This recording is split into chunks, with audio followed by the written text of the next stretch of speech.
start this time. 6:01.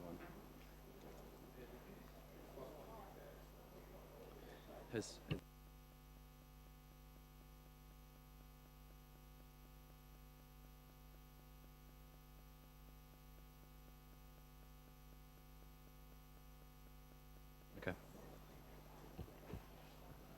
We've got enough chairs. All right. Are you right, Talia? You right? Right, we're good. All right, good evening, ladies and gentlemen. Being 6:01, I'll declare open the October meeting of the Shire of Capel. We wish to acknowledge the traditional custodians of the land we are meeting on, the Wadandi people. We wish to acknowledge and respect their continuing connection to the land, waters and community. We pay our respects to all members of the Aboriginal communities and their culture, to elders past and present and their descendants who are with us today and those who will follow in their footsteps. Record of attendance. All councillors are in attendance this evening. Response to previous public questions taken on notice are published in the agenda. We now move to public question time. We have a number on notice here. First from Mr. Brian Hearn.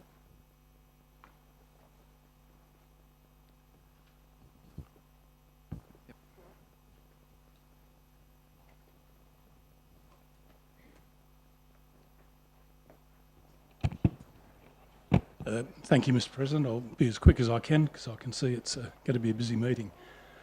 My first question relates to item 14.9, the Dalyella Multi-Purpose Community and Youth Centre, which is referred to as the DMPCY. The question, in reference to the funding shortfall of $2,450,800 for the DMPCY project, on page 655 of the Ordinary Council meeting papers of October 30, 24, the papers indicate that $389,000 may or will be utilised, if available, from the Dalyella Community Facilities Reserve to fund the deficit, leaving a remaining forecast balance of $2.5 million. Based on the limited information available on page 655, should the deficit actually be $2.061 million, that's some $500,000 less than what the stated figure is in the report, or should it be some other figure? So what is the correct figure? Have I missed something important in my simple analysis? Thank you, Mr. Hearn, for the question. Included in the background section of the report is commentary that of the $11.4 million in funding available, $500,000 has already been spent on the design and consultancy fees. This has unfortunately not been clearly represented in the financial implications section of tonight's report. This was picked up at council briefings, so council is aware of the cost implications. The forecast budget project is the total amount of grant funded award to this project, which was $11.4 million, less the design and consultancy fees already paid, which is $500,000, leaving a total remaining funding available for the project at $10,910,000.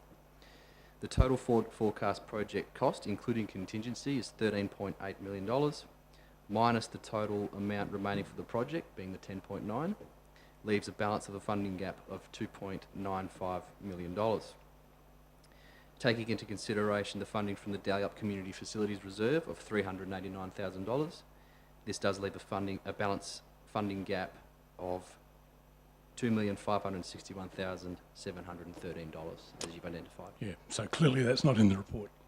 It is in the report, but the background information about the $500,000 being spent already from the financial implications section of the report wasn't clearly identified, but it is mentioned throughout the report in other areas. So then it'd be crystal clear the deficit is 2.5, not 2.0. It's 2.5, yes. Okay, fair enough. Thank you for that. The CCS Strategic Report, Annual Operating Budget for the facility, presented to and approved by Council on May 29, 24, was prepared on the basis of a capital cost of $11.5 million and identified annual ongoing operational costs of approximately $1.526 million and an ambitious annual revenue target of $767,000. And even then, that left the Shire with an operating loss of $759,000 for the facility, and that's on page 656 of the agenda. And I might add, those costs did not include provision for depreciation. There was $89,000 in there for depreciation, but that is contrary to the Shire's depreciation policy, which is in their annual report, and nor did it include admin overheads.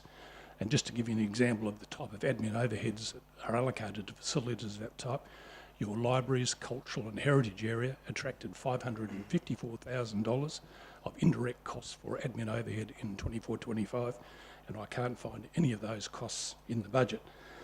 So, given that the capital cost of the DMPCY is now estimated at $13.86 million, nearly $2.5 million above the original budget estimate, and note that the actual funding gap, we've worked out what the funding gap is.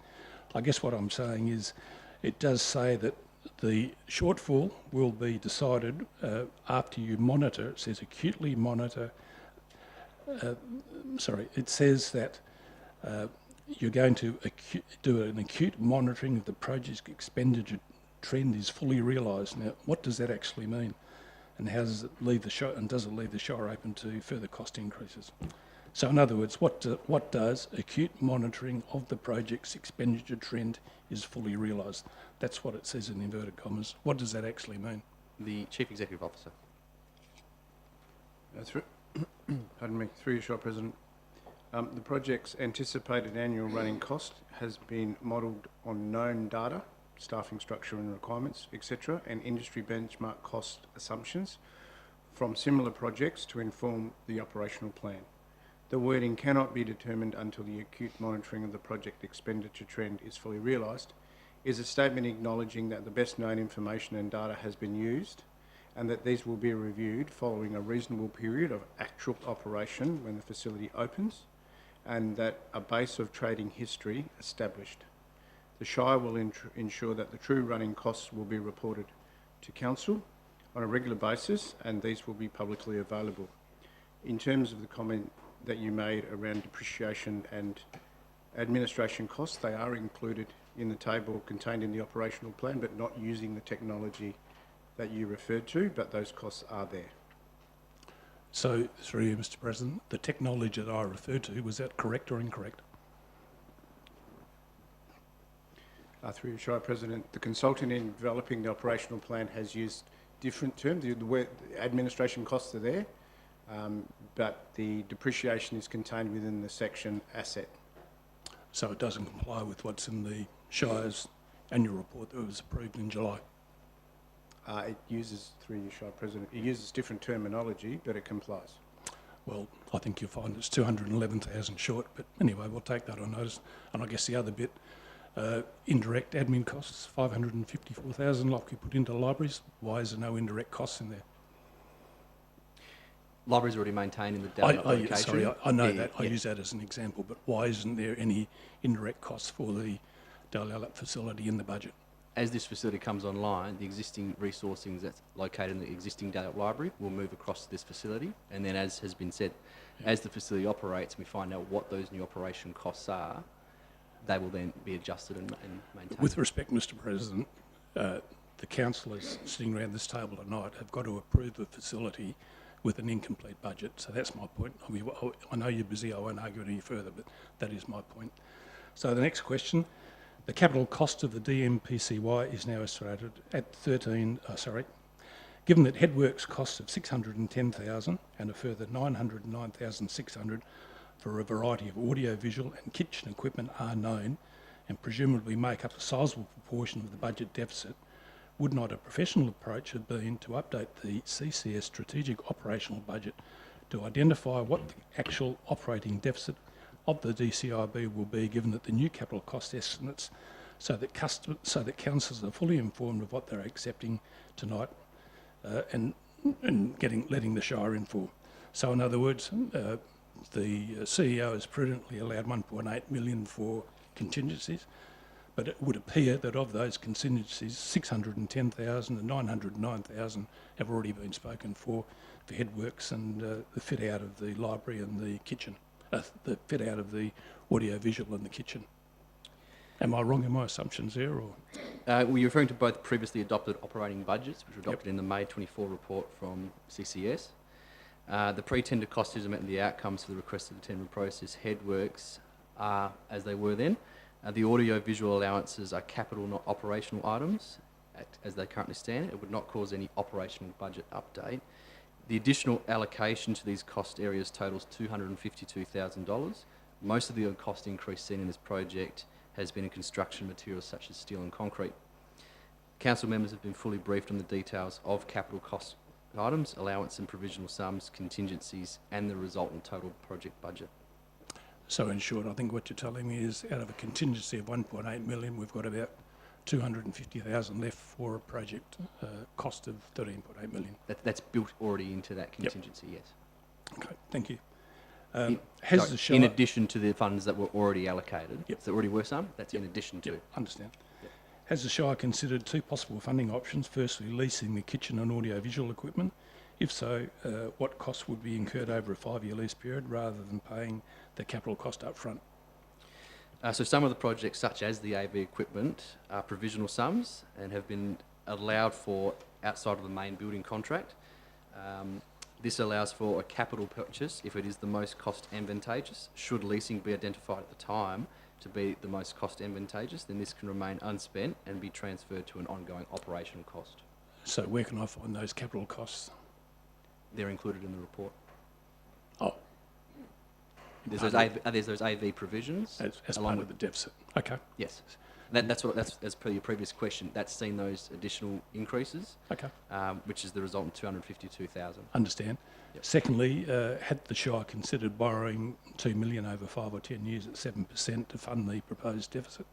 Annual payments would be in the order of 480,000 for 5-year money or 280,000 for 10-year money. As the report indicates, the final contract value is to be negotiated. Any resulting funding gap once the tender has been awarded and contract negotiations finalised will be considered as part of the 25-26 draft annual budget preparation. The costs included in the report are a worst-case scenario based on known potential costs, with the intention to reduce the total cost throughout contract negotiations.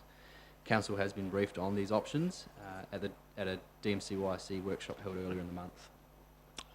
Okay. I hear what you're saying. Good luck with that one, finding $2.5 million next year.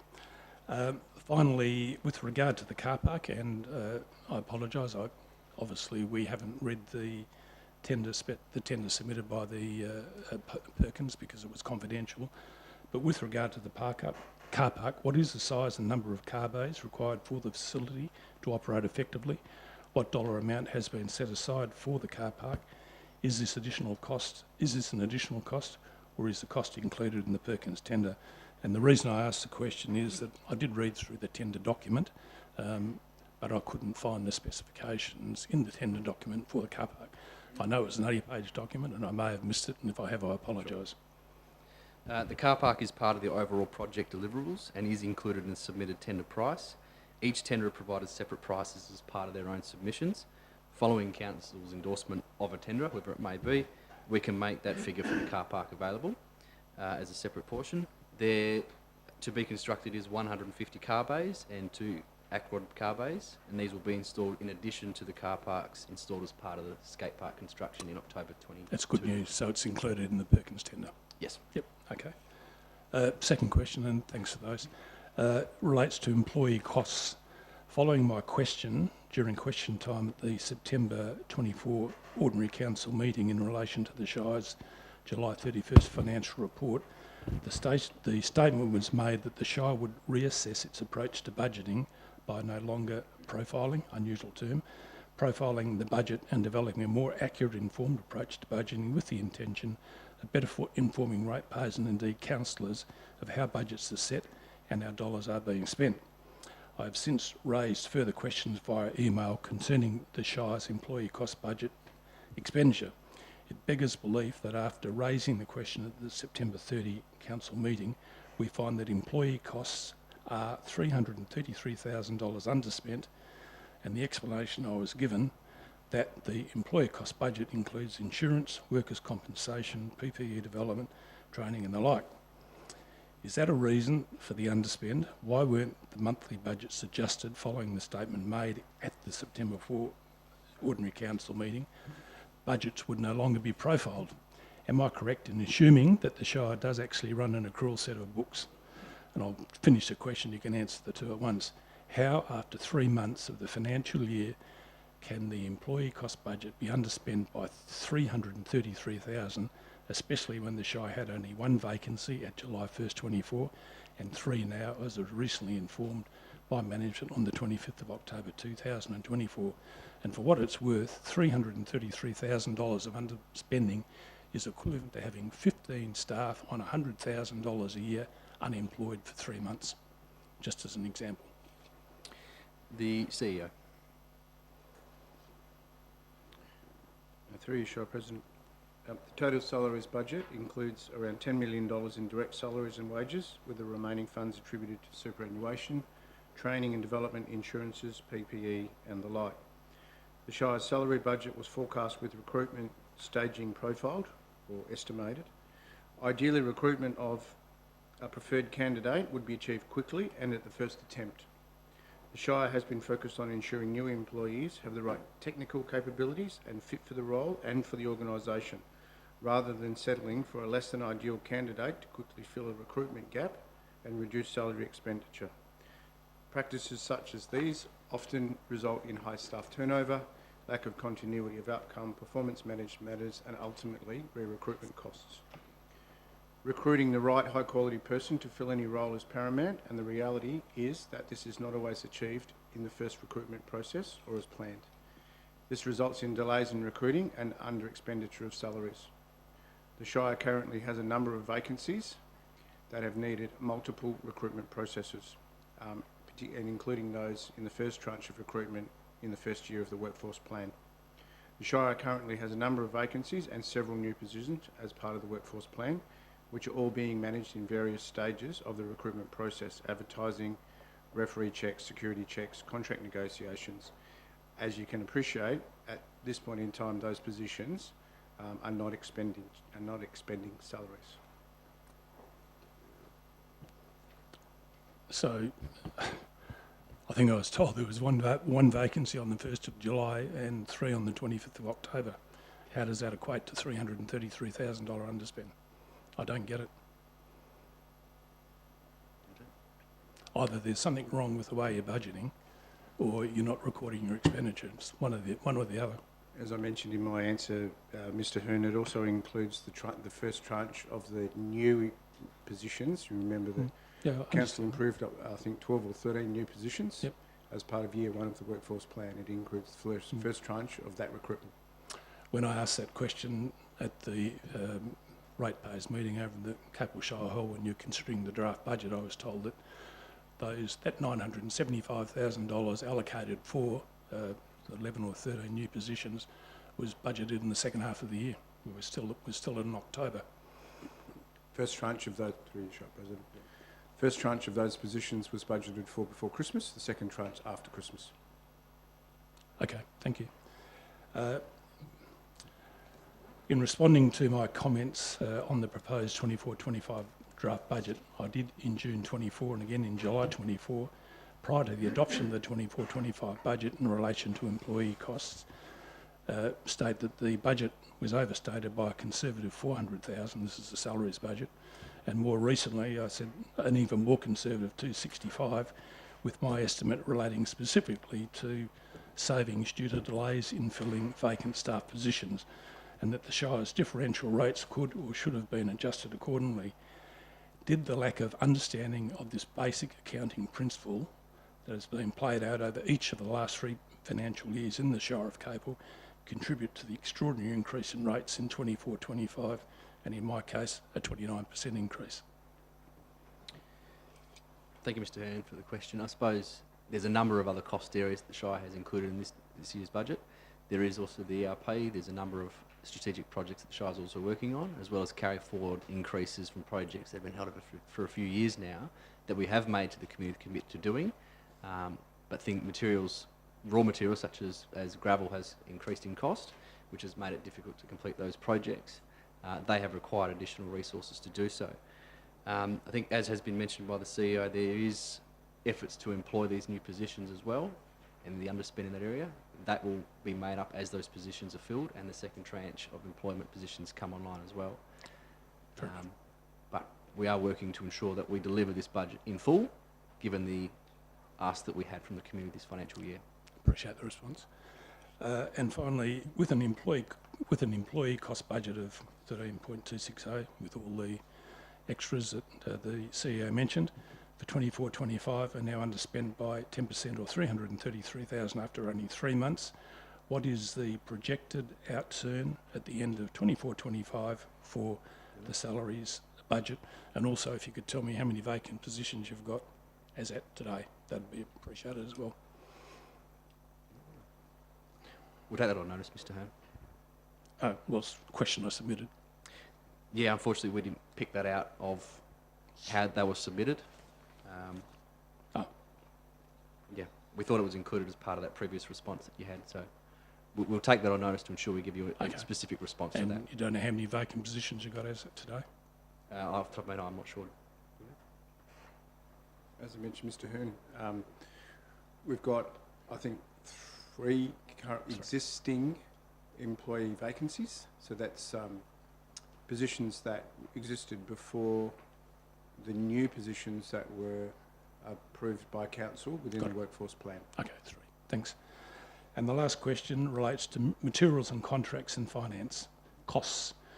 What reason is there for materials and contracts budget to be underspent by 54% after 3 months, and something as simple as finance costs to be underspent by 94% after 3 months, particularly given the Shire runs a set of accrual books? I mean, with regard to the last one, finance costs, either the budget's wrong or you didn't pay your bills on time. It's one or the other. But anyway,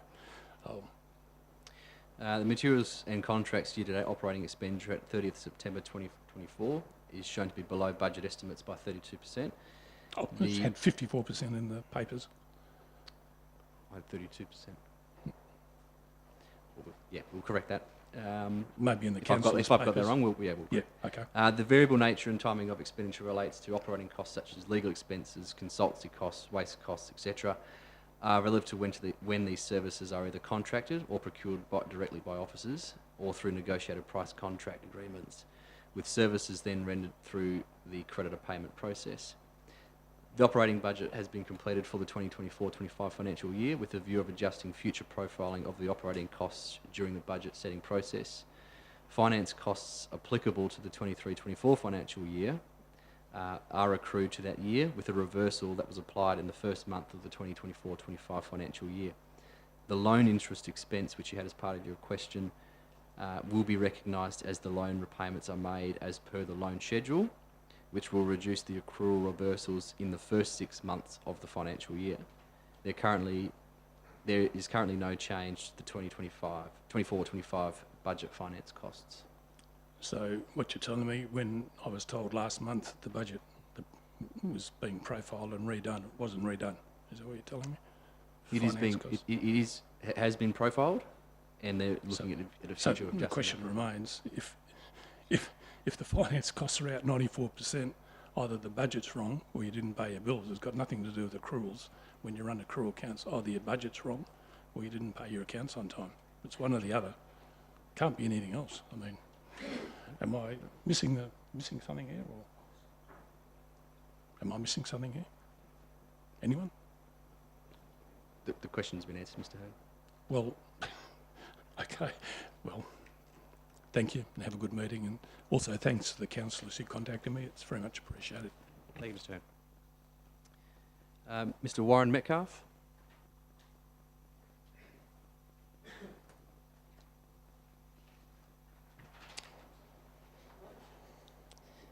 G'day everyone, thanks for having us.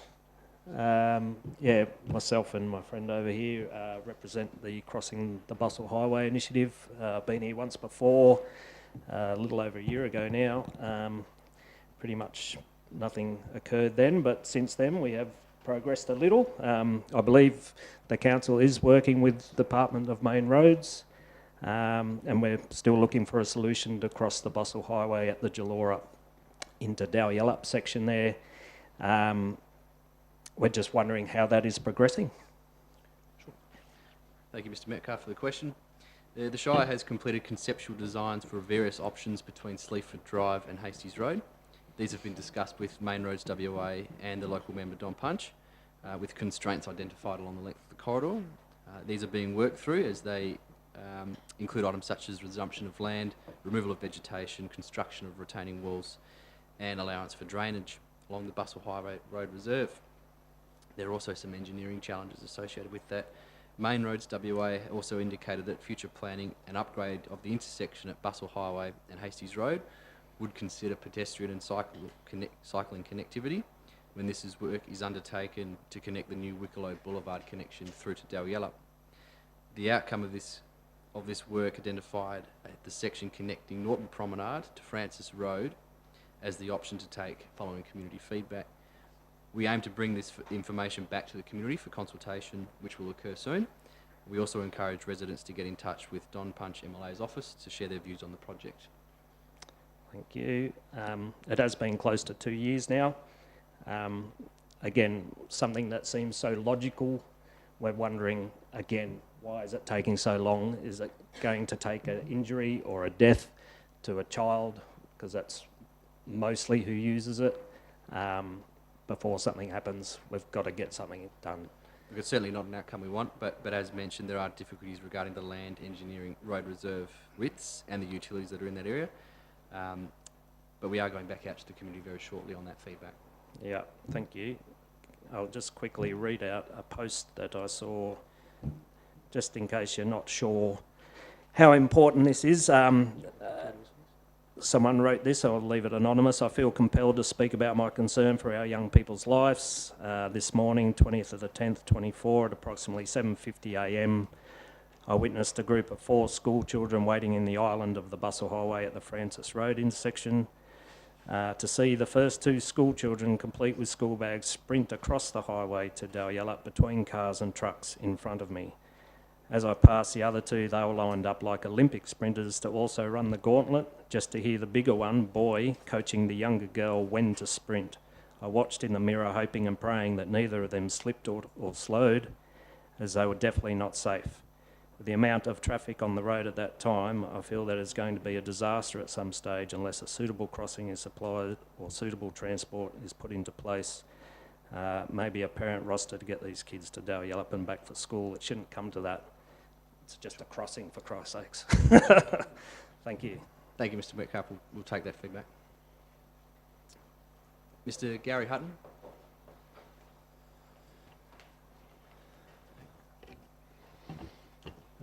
Thank you for the opportunity. I'd like to ask 2 questions. What is the Capel Council's likely action on dangerous experimental technologies such as 5G, 6G and wind turbines with known health risk and environmental impacts? Thank you, Mr. Hutton, for the question. Legislation regarding telecommunications and power generation is the responsibility of the state and Commonwealth governments. In this case, the Shire of Capel will aid any community consultation efforts as and such when proposals are made in the district. Okay. And point 2, has the Capel Council been notified directly by Port Hedland Council regarding their special council meeting regarding the dangers of COVID injections? We have been made aware of this meeting and we have received correspondence from the town of Port Hedland. Thank you. Thank you. Mr. Brian Hastie.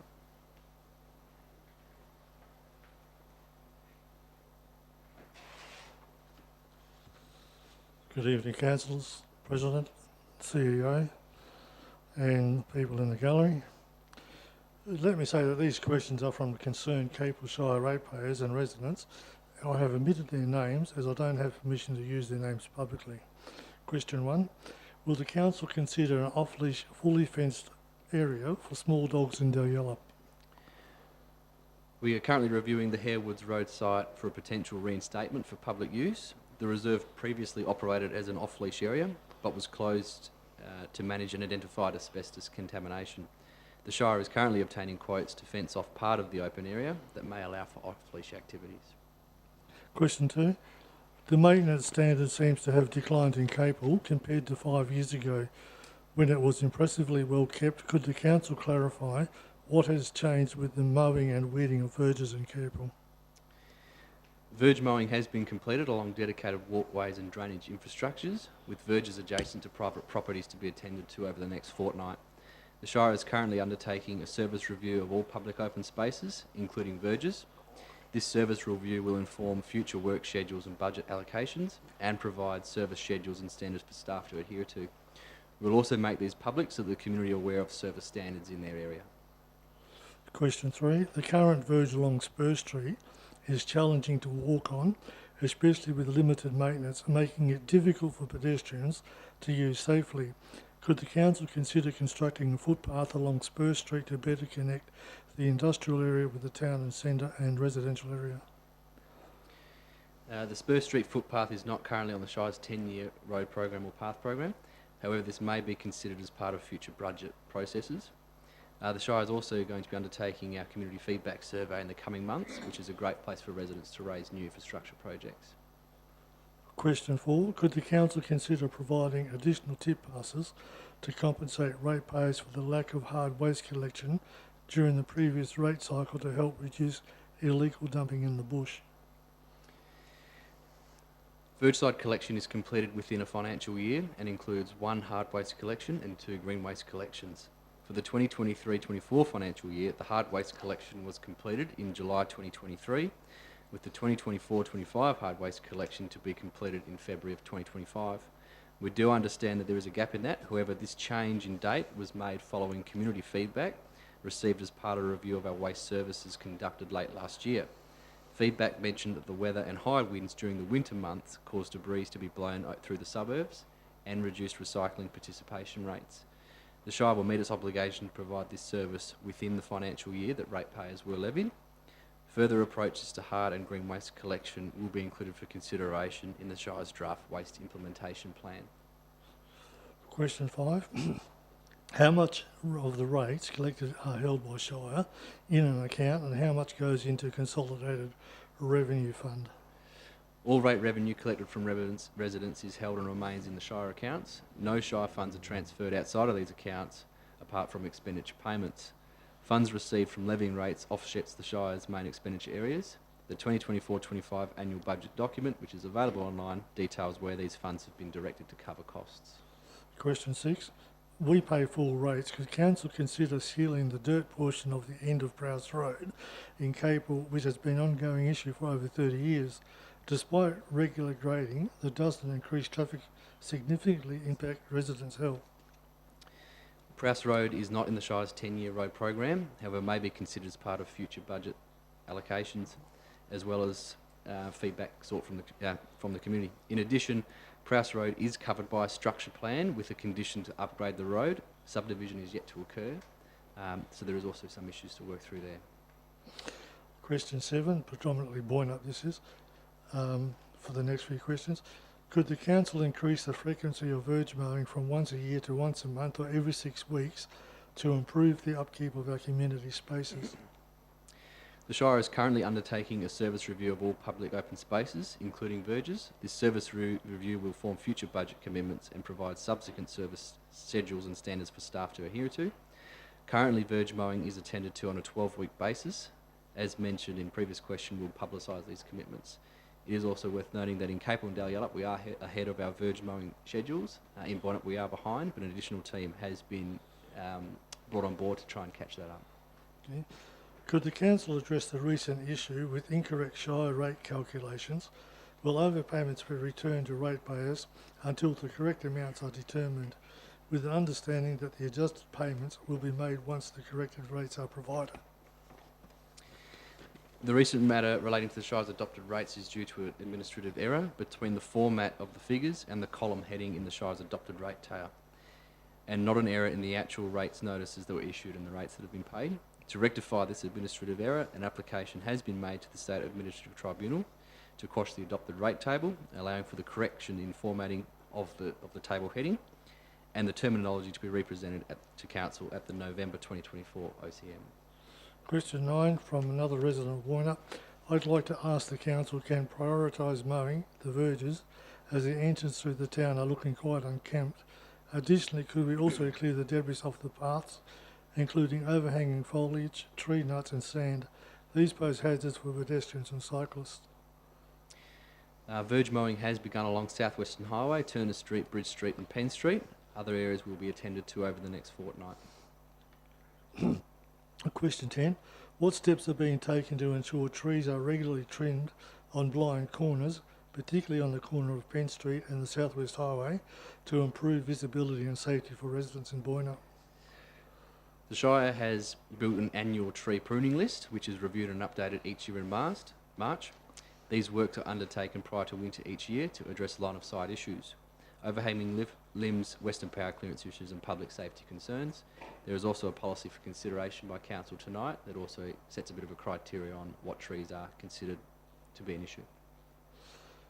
Question, what steps are being taken to ensure trees are regularly trimmed on blind corners, particularly on the corner of Penn Street and South West Highway, to improve visibility and safety for residents in Boyna? I believe I just answered that question, Mr. Yeah, that's what I thought. Yeah, thought I'd. Stacey. Sorry. Question 11. Could the council please address the mowing at the corner of Digger Place and South West Highway? The tall weeds and dead grasses are concerned, particularly since kids are dropped off by the buses there. Given the increased presence of snakes in the area, maintaining safety is essential. This area has been mowed, sprayed and slashed. Thank you. What is being done to address the unfinished and hazardous conditions near the tennis courts in Boyna, including the exposed drain and concrete footpaths with sharp edges? Additionally, can the council provide updates on road maintenance for Penn Street, where sinking sections and lack of speed signage pose risk, particularly near the school bus stop? Council officers will investigate the issue at the tennis courts on Charlotte Street and report back as soon as possible as per our customer service request process. Penn Road was last graded on the 16th of October 2024 and is currently on a Shire grading program frequency of 60 days. Regulatory speed signage is the responsibility of Main Roads WA, even though it is a local road, and subsequently these requests should be made to Main Roads WA. Question 13. Many residents feel that Boynup's upkeep is being neglected compared to other areas in the Shire. What plan does the council have to improve general maintenance in the Boynup town site, including cleaning up of leaf litter and rubbish around hardcourts and ensuring the facilities like basketball backboards receive necessary repairs? Individual public open spaces are currently being reclassified to form part of the new service levels that I've mentioned previously. These service levels will dictate the frequency of maintenance and overall upkeep requirements. This will improve service levels in high-use areas such as the Boynup Memorial Park, Boynup Skate Park and public walkways. These service levels will be published for community certainty. What is the Capel stance on the recommendation to reallocate funding originally designated for Boynup's caravan stop and dump point to the agribusiness precinct study? Council will consider this item as part of the agenda this evening. 14.1. Given the council's prior resolution to allocate these funds to Boynup, how does the council plan to address community concerns about honouring this commitment, especially considering the 8-year wait for this project? As previously mentioned, the council is considering this item tonight and will make a determination then. 14.2. Additionally, in light of Shire President's statement that no money has been taken and that delivery of the ORV site and dump point remains priority, could the council clarify its intentions and timeline for funding these initiatives in Boyna? Firstly, to clarify, that comment was made to ease concerns that funding had already been reallocated. It's up for consideration tonight, so that money has not yet been reallocated, subject to council decision. In addition, without using public question time to state my opinion, it was a priority of mine. It's for council to determine beyond what it has already allocated to that project in the budget. Depending on council's decision, there is still allocation for community consultation, site identification and design work. What is the Shire's plan for controlled burns along Railway Road to reduce the fire risk, particularly as we approach the summer season? Railway Road is a main road's responsibility and not the Shire's. Any controlled burns would require their authority. Additionally, the majority of the reserve adjacent to Railway Road is the responsibility of ARC Infrastructure and the Public Transport Authority, and has historically been poorly maintained by these agencies responsible. We have attempted in the past to try and gain access to these sites, particularly in Boynup, in the middle of town there. Unfortunately, we have not been granted that permission. The Shire's volunteer bushfire brigades can and have conducted controlled burns on Shire managed and non-Shire managed reserves and road reserves during the spring and autumn burning seasons. This has included railway roads in the past, but there are currently no plans for controlled burning along Railway Road. One of the reasons given for the recent 15% rate increase was to fund community projects. Could the Council explain how this commitment aligns with the current reallocation of funds, particularly in regards to fulfilling the long-awaited Boynup projects? In relation to the dump point, this is for consideration for Council this evening. Other projects are currently on track. Could the Council outline the decision-making process behind reallocating funds that were previously dedicated to specific community projects like the Boynup Caravan and Stop Dump Point? All planned activities, actions and initiatives are detailed in the adopted Corporate Business Plan 2024 to 2028, which includes the Boynup Dump Point, which is allocated in the 2024-25 financial year, which we're currently in, with the overnight rest area scheduled for 2025-26. These are also reflected in the adopted 2024-25 annual budget. Council has the authority under legislation and regulation to consider the reallocation of funds throughout the financial year. In the interest of transparency, can the Council commit to a schedule for regular updates on Boynup projects, including both the ORV site and dump point, and any changes in budget or timeline? Yes, we can commit to regular updates on Boynup and other projects throughout the Shire, in Capel and Dale town sites and other localities. Councillors and officers regularly attend community meetings and will also try to attend when they're invited to also provide these updates. In addition to this, following this meeting, I will also be getting video updates to be published on our online platforms. We will endeavour to use these to share council, project and community updates. How does the Council balance the need to initiate new studies or precinct developments with the community's expectation that long-standing project commitments will be honoured first? Part B of the agribusiness study is a project that was committed to by the Council at the same time as the Boynup initiatives, all detailed in the corporate business plan. The quoted price has exceeded the budget for the agribusiness study due to intensive resourcing required to complete the work in an expedited timeframe. The current agricultural industry challenges and risks, as well as the impending state and federal election cycles, is where funding may be secured, means that more resources are required to deliver the study.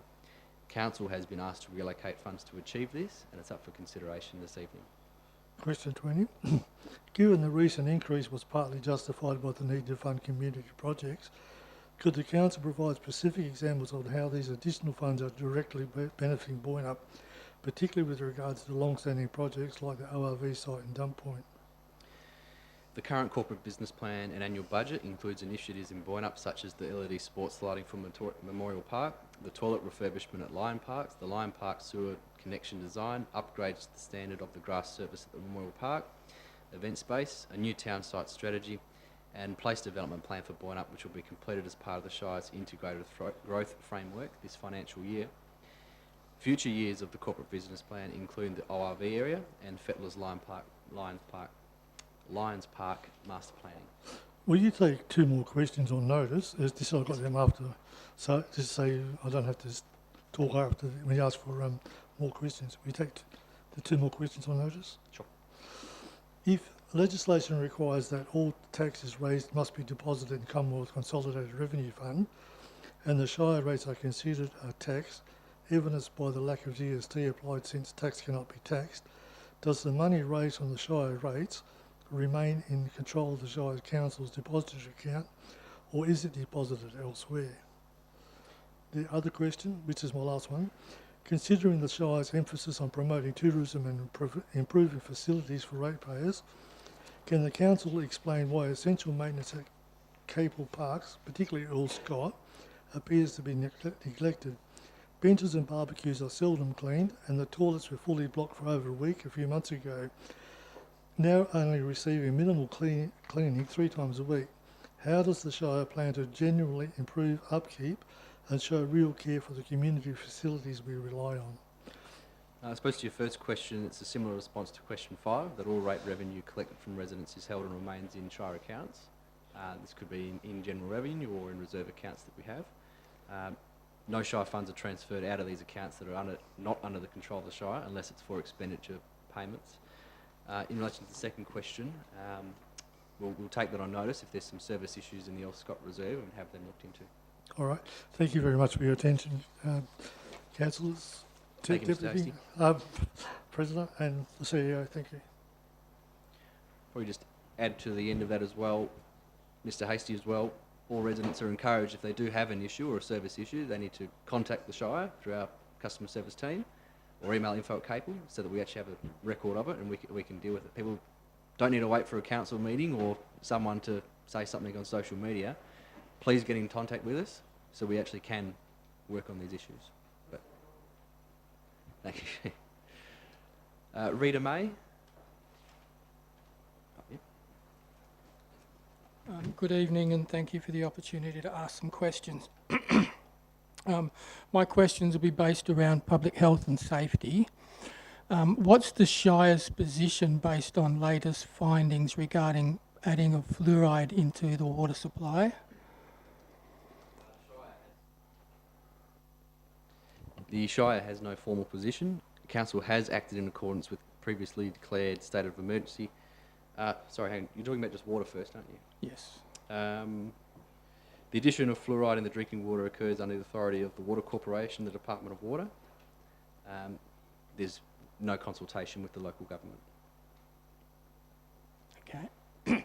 My second question is around the spraying of glyphosate based on latest findings and carcinogenicity. Does the Shire still have still using glyphosate in the area? Yeah, Shire staff use glyphosate for weed control in accordance with the material safety data sheets and health precaution requirements for the product. We have investigated alternative weed control methods, however these have not had the same response as conventional methods, such as glyphosate. So, because it's more toxic, you prefer to use that one? We have tried alternative methods, such as organic things. It doesn't have the control on the verges and weeds that we have in the district, and essentially it's more than tripling staff efforts to get the same control as glyphosate. So public safety is less important than weed control?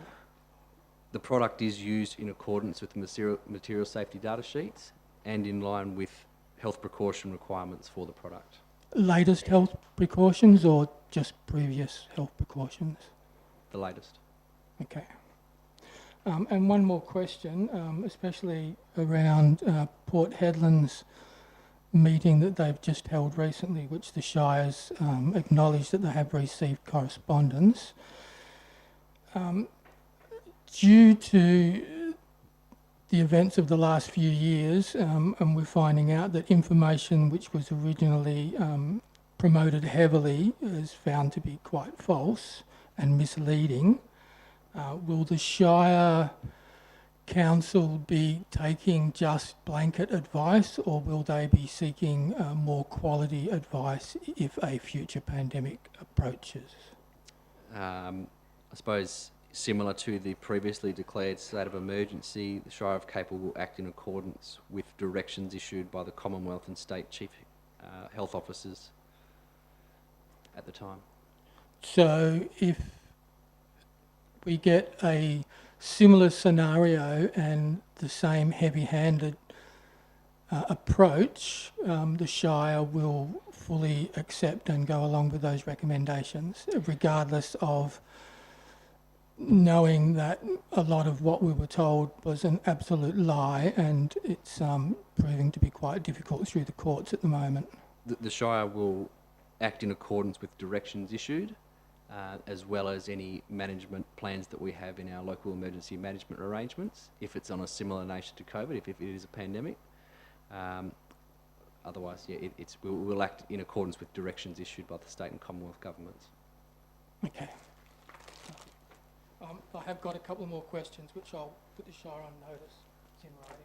Sure, thank you. Thank you very much. Donna Brown on behalf of Michael Tichbon.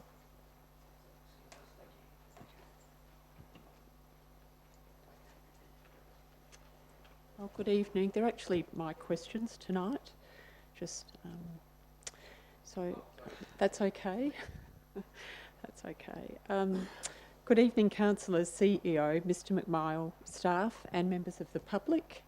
I'm Donna Brown from North Boynup.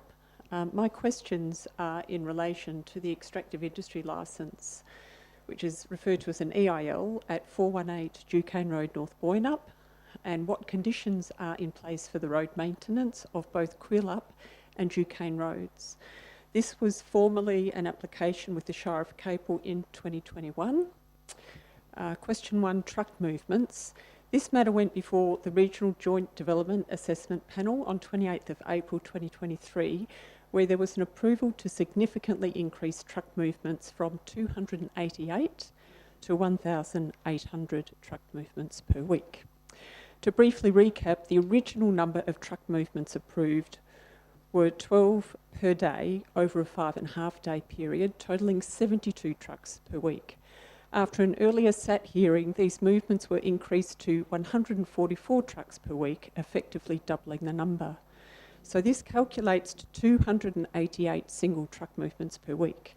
At the JDAP hearing in 2023, the applicant applied to increase the hours of operation to 60 hours and truck movements to 15 per hour, increasing the number of truck movements to 900 truck movements per week, which is 1,800 single truck movements. The truck movement comparison in the JDAP agenda was confusing, showing original truck movements per day compared to a proposed number of truck movements per week. That example was sent in electronically. I'd be very grateful if that could be pasted into the minutes as well. Thank you. The end result was that JDAP approval was given to the EIL operator to increase truck movements from 144 to 900 per week. So question 1, what co-contribution is the operator contributing to the Shire for road deterioration purposes associated with this EIL along Quillup Road, which has a significant number of potholes in it and has deteriorated with a large increase in truck movement numbers? Thank you, Mr Brown, for the question. The operator is required to pay an annual road deterioration contribution in accordance with WALGA's cost recovery framework for heavy vehicle freight tasks on both unsealed and sealed roads. Yep. This contribution is calculated based on the type of vehicle, the annual freight tonnage, and the task route and distance travelled on local roads. The contractor must submit this information as part of their annual auditing report. Right. And has it? Are they up to date? Is it happening? Like you've said, they must do it, but has it been happening? It is part of their compliance, as part of their extractive industry licence. If they don't comply with that auditing requirements, yep, they're in breach of their licence conditions. So but has it been? I believe has so, the yes. payment been? Are the payments being made? I'm not sure on if the most recent payment's been made. We can take that on notice, but I do understand that the auditing process is occurring. Thanks. Question 2, road sealing. The original condition for this EIL was, quote, prior to commencement of the development, the section of Duquesne Road that extends between the vehicular entry point at the subject site and Quillup Road is to be upgraded and sealed at the applicant's cost to the satisfaction of the Shire of Capel. However, at the JDAP meeting in April 23, this was waived, with the condition being set that the operator did not have to seal Duquesne Road, but was only to maintain this section of the gravel road. So once again, I feel the Shire's conditions were eroded by the overriding JDAP panel to the detriment of the nearby residents and the ratepayers. So the printed extract from the JDAP minutes provided, it says, prior to the commencement of development, the section of Duquesne Road that extends between the vehicular entry point of the subject site and Quillup Road is to be upgraded with additional gravel and works as required, excluding sealing and vegetation clearing, to improve current condition of the road and sealed at the applicant's cost to the satisfaction of the Shire of Capel. The applicant will then maintain this section of the gravel road, e.g. grading and watering, for the duration of the proposed extraction operations at the applicant's cost. Can the Shire confirm that the operator is paying for the maintenance of the gravel road section between Quill Up intersection and the pit entrance on Duquesne Road as set out in the JDAP minutes? The operator is responsible for maintaining this section of road and is to pay the cost for pay for the costs in this manner. The Shire will ensure that the current road condition is raised with the applicant and fulfil its obligations to the satisfaction of the Shire of Capel. But I do suppose this, as you have alluded to, is a good example again of how Shire's intentions through our local planning policy on extractive industries is getting eroded and watered down through the DAP process, which is leading to worse outcomes for communities. Thank you. Thank you, Mrs. Thank Brown. you for your time.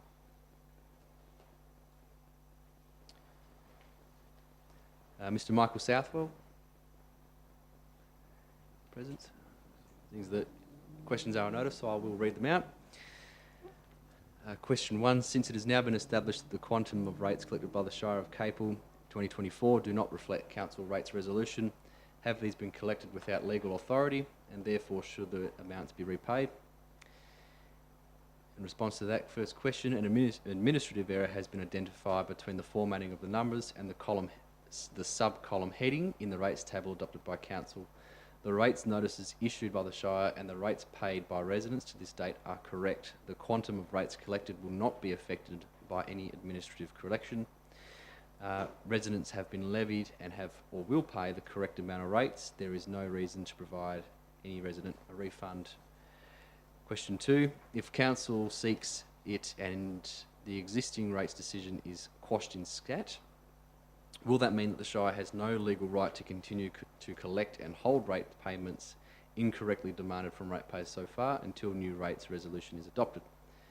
In response to that, the rates notices issued by the Shire and the rates paid by residents to date are correct. Rates will continue to be collected and will not be affected by any administrative correction. Question 3, if the above is the case, will the Shire take steps to refund the 2024 rates payment incorrectly demanded and received to date? In response to that, residents have been levied the correct amount of rates. There is no reason to issue refunds. Question 4, if the current rates decision is quashed, will new rates notices be issued? The answer to that question is the notices issued by the Shire are correct and ratepayers have been levied the correct rates. There is no need to reissue the rates notices. And question 5, if the above is the case, has the Shire received interest payments on rates monies held to the date, and therefore should the applicable interest earned by the repaid be repaid to all ratepayers concerned? In response to that, the rates notices issued by the Shire are correct, and the rates paid by residents to date is correct. Any interest received by the Shire on the rates will be retained and accounted for in the normal manner. They're all the questions I've received this evening on notice. Are there any questions from the floor?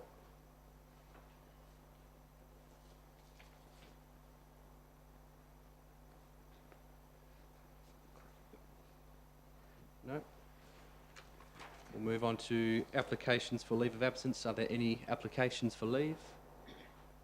Councillor Terrantroy.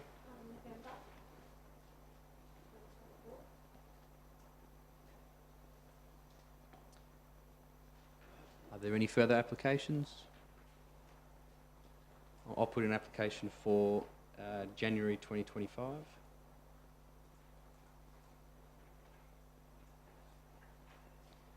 Any further applications?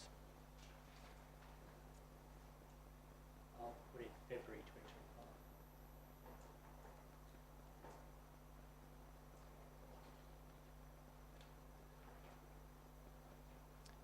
Any further applications?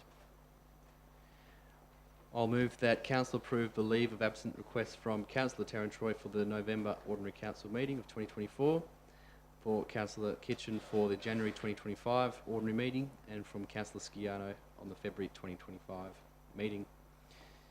Is there a seconder? Councillor McCleary. No discussion from me. Seconder? Any comments on that? Nothing further. I'll put that to the vote. Those in favour? That's carried unanimously. Declarations of interests. There's a couple this evening on 13.4, the Jalort Bushfire Brigade proposed transfer of control from Councillor Sharp and myself, Councillor Kitchen, both impartiality, as we are members of the Shire's Bushfire Brigade system, and 13.5 again from Councillor Sharp and myself, Councillor Kitchen, both partiality. That item is on the payment to the Chief and Deputy Chiefs Bushfire Control Officers, both again that we are members of the Shire's Bushfire Brigade network. Notices of items to be discussed behind closed doors. There are nil. Move to the confirmation of the ordinary meeting of Council from the September 25 meeting. There is just an updated recommendation that's been provided to Council that the minutes of the ordinary meeting of Council for the 25 September 2024 be confirmed as a true and correct record, with an amendment to include the name Brian Hearn above the third question asked on page 6. Unfortunately, that was left off. We'll make sure we get it right, Mr. Hearn. Doesn't bother me. Is there a mover for those minutes? Councillor Terence Roy, a seconder. Councillor Ferguson. Anything from the mover? Anything from the seconder? Any discussion on those minutes? Put that to the vote. Those in favour? It's carried unanimously.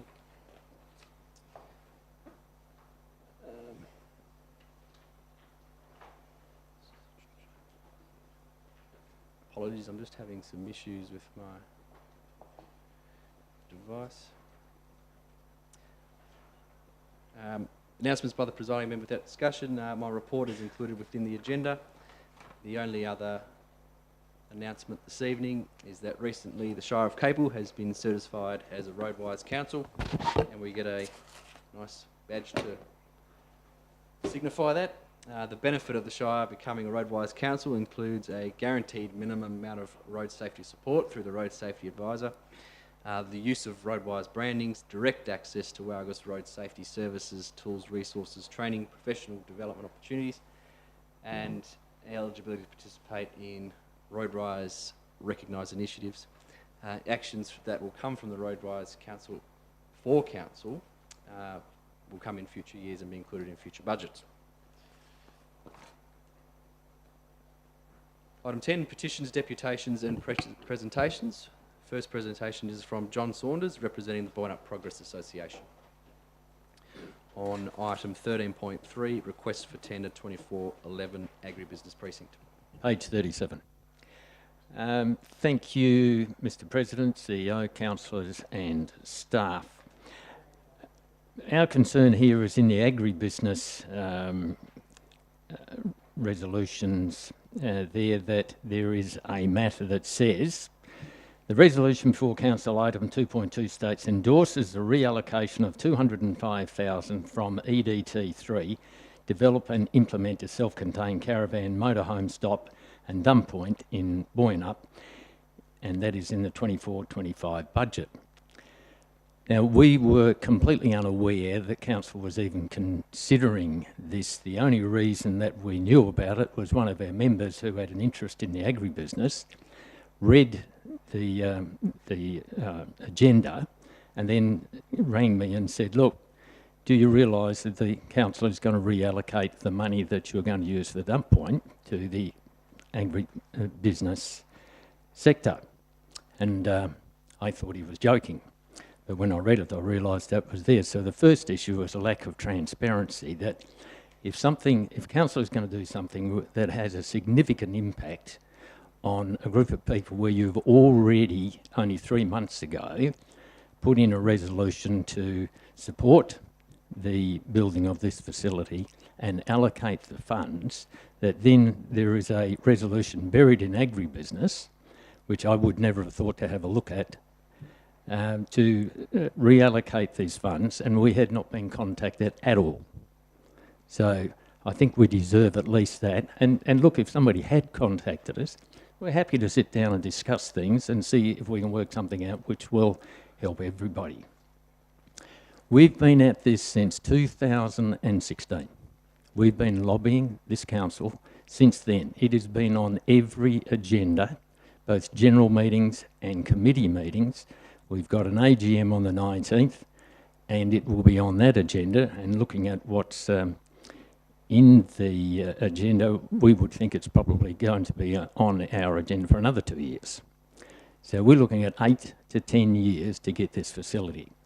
Now, this sort of facility is gold to small country towns. The economic benefit that you get from it is enormous. Many of our members are, caravanners and motorhomers, and my wife and I are as well. The benefit of the RV friendly, which goes with the dump point, is for marketing. But I can tell you the people who are involved in grey nomads, they've also got the opposite thing, and is if you don't have an RV friendly on your town, you're not going to get any money spent in there, because they actively avoid those towns, and when they do go there, they actively make sure they don't spend any money, because they believe that you don't really want them. That's why you're not RV friendly. So it's very, very important. So the thing here is that the money's been allocated. We want to make sure that when this consultation is finished, in other words, investigation, on where it's going to go, that the money is available to actually go ahead. So we would want, if you're going to reallocate this, we want to see a guarantee that those funds are going to be available. And when we say, yes, we're fully supportive and committed to putting these facilities in, we want to know when. Not this idea that, yes, we're committed, but 2, 3, 4 years down the track. It needs to happen on the timeframes that we have already agreed to. So we're disappointed to find out that we had an agreement. We thought we knew where we were, and now we've got this proposed resolution in front of us. Thank you, Mr. President. Thank you, Mr. Saunders. And Neil Rowlandson plus one other person. Not sure who you have with you. Oh, Good evening, I'm the one other person. I just had a plus one on my list. I'm the plus one. I'm Kevin Jones, I'm the Equipment Officer for the Joylop Volunteer Bushfire Brigade. I wish to speak to the motion that was put forward by the Brigade at the Council meeting at 27th of March this year, that management of the Brigade be transferred to DFES from the Shire. A vote on the motion was deferred pending a report on the proposal by the CEO. That motion is to be voted this evening. I won't repeat the submission that was presented at the annual electors meeting and at the council meeting. However, we would like to put forward some additional points. The Brigade is disappointed that, since we raised the issue, we were not invited to participate in the roundtable discussion between the Shire and DFES to make our comments in the presence of both parties. The Brigade would like to thank the CEO for his report. It is a very detailed report. However, upon reading it, we note there is no indication of a negative effect on the Shire if our Brigade were to move to DFES management.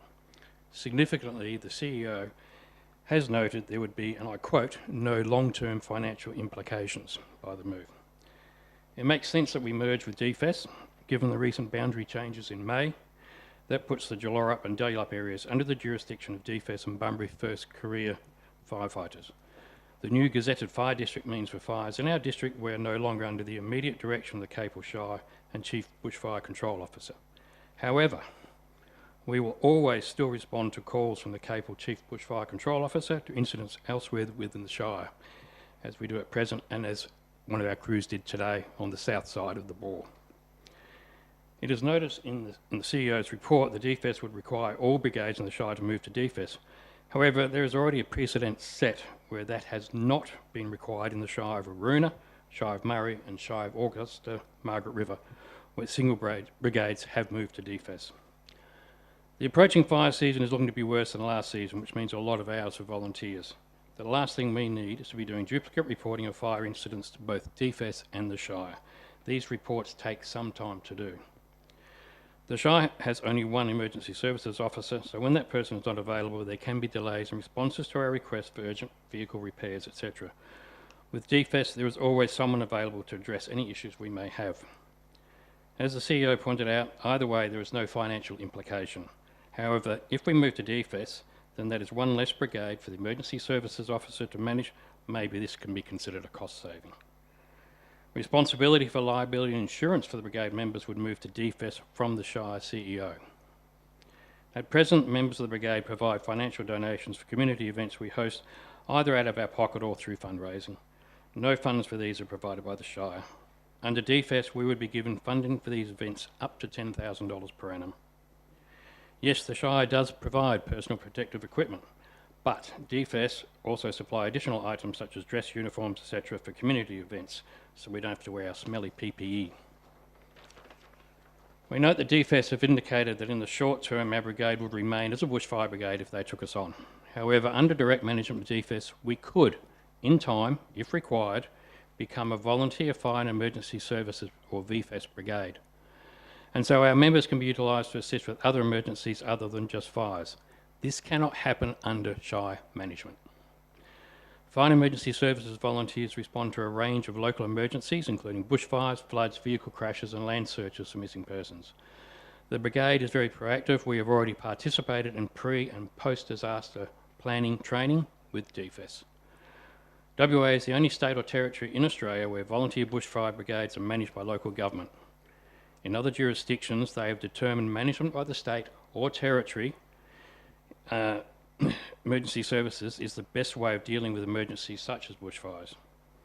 The purpose of DFES is to support the WA community to prepare for disasters and protect them against the unpredictable to achieve a safer state.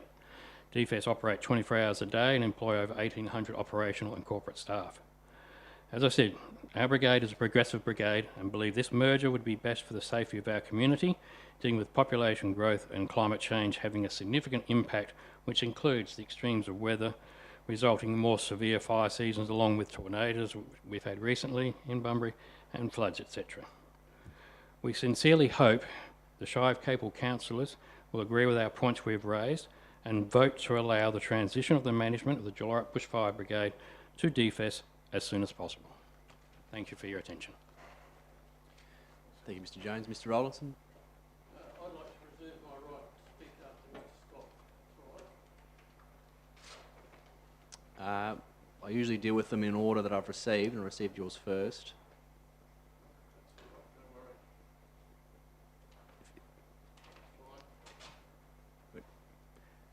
If Mr Scott, Mr Scott, would you like to go? And I'm happy to. Mr Rowlandson would like to go afterwards.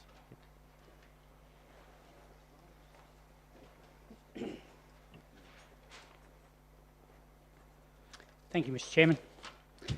Just for the local people, I am the Chief Bushfire Patroller for the Shire of Capel, been it quite a few years now.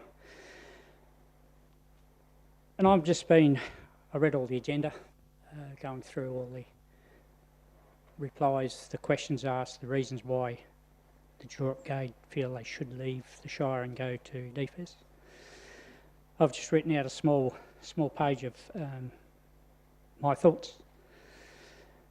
Bushfire brigades are like sporting teams and businesses. Everyone needs to be on the same page. Everyone must support each other with only one goal in mind, and that's to put the fire out as safely and quickly as possible. If one member of that team is not on the same page, there is a possibility that the outcome will not be a success. A comment from the Fire Emergency Commissioner in his response that is all brigades or none. I've spoken to the other 4 brigades in the last week, and none, and I repeat, none are interested in leaving the Shire and joining DFES. The Jollorap Brigade would like to go to more fires outside the Shire. They go to more fires outside the Shire than the other 4 brigades combined. All requests to attend incidents outside of our Shire come directly to me from the DFES office. I take into consideration of the current weather forecasts, also generally ask what other brigades from other local governments are going. It is then my call to contact asking which brigades in our Shire can attend. I offer this request to all brigades so that they can get more experience at other fires, bigger fires, or just mock-ups. More often than not, Jollorap can attend as others cannot get a crew together at short notice. Most of these calls come middle of the day, they want you there in 2 or 3 hours. And it's we're lucky that Jollorap can do it because they've got a few members who are available all the time. if the brigade transfer out of our shire, do we lose 20% of our shire of the LGGS revenue? I don't know the answer to that. How do I see the current VBFB working? I believe the current structure is working well. Prior to Jullort wanting to transfer, the brigades work well together. I feel now there is a division developing between the Jullort Brigade and the other 4. I don't believe there are any advantage of the brigade transferring to DFES. The reason given by the brigade to transfer have been responded to by the Shire, and I fully endorse their response. Thank you, Mr. Chairman. Thank you, Mr. Scott. Mr. Rollinson? Sure. Mr. Gary Fitzgerald?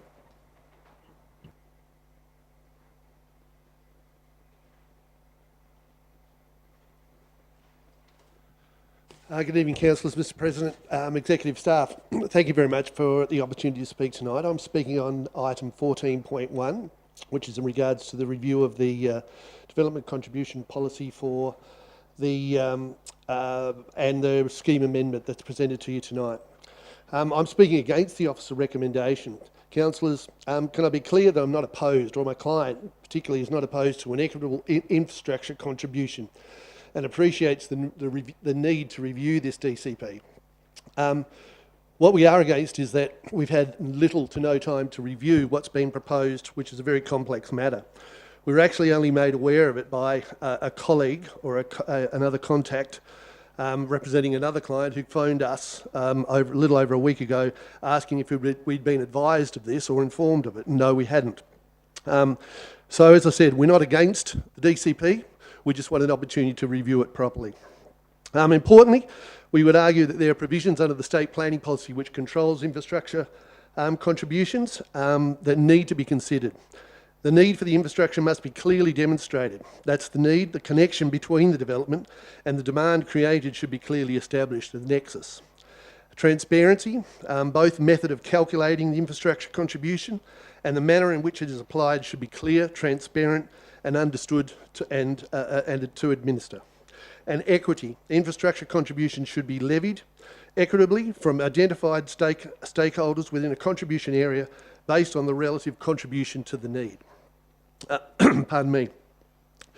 We'd also note that while the officer's recommendation is that the scheme amendment be initiated by council for public advertising, and this may be seen as an argument to proceed to get comments, an important consideration in our opinion is that in accordance with statutory procedures, in amending schemes once initiated, councillors can only make a recommendation to the WAPC for, once public advertising is finished. You do not have the ability to stop the process once it's initiated as a scheme amendment.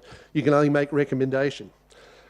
And on what's identified by your staff as a complex scheme amendment, we respectfully believe that it would be more appropriate for council to defer the matter for a short period to allow landowners to fully review what is being proposed. Our request is not an objection, as I said, against the review of the DCP. It's basically just to be able to review and provide comment and understand and present to our clients what is being proposed.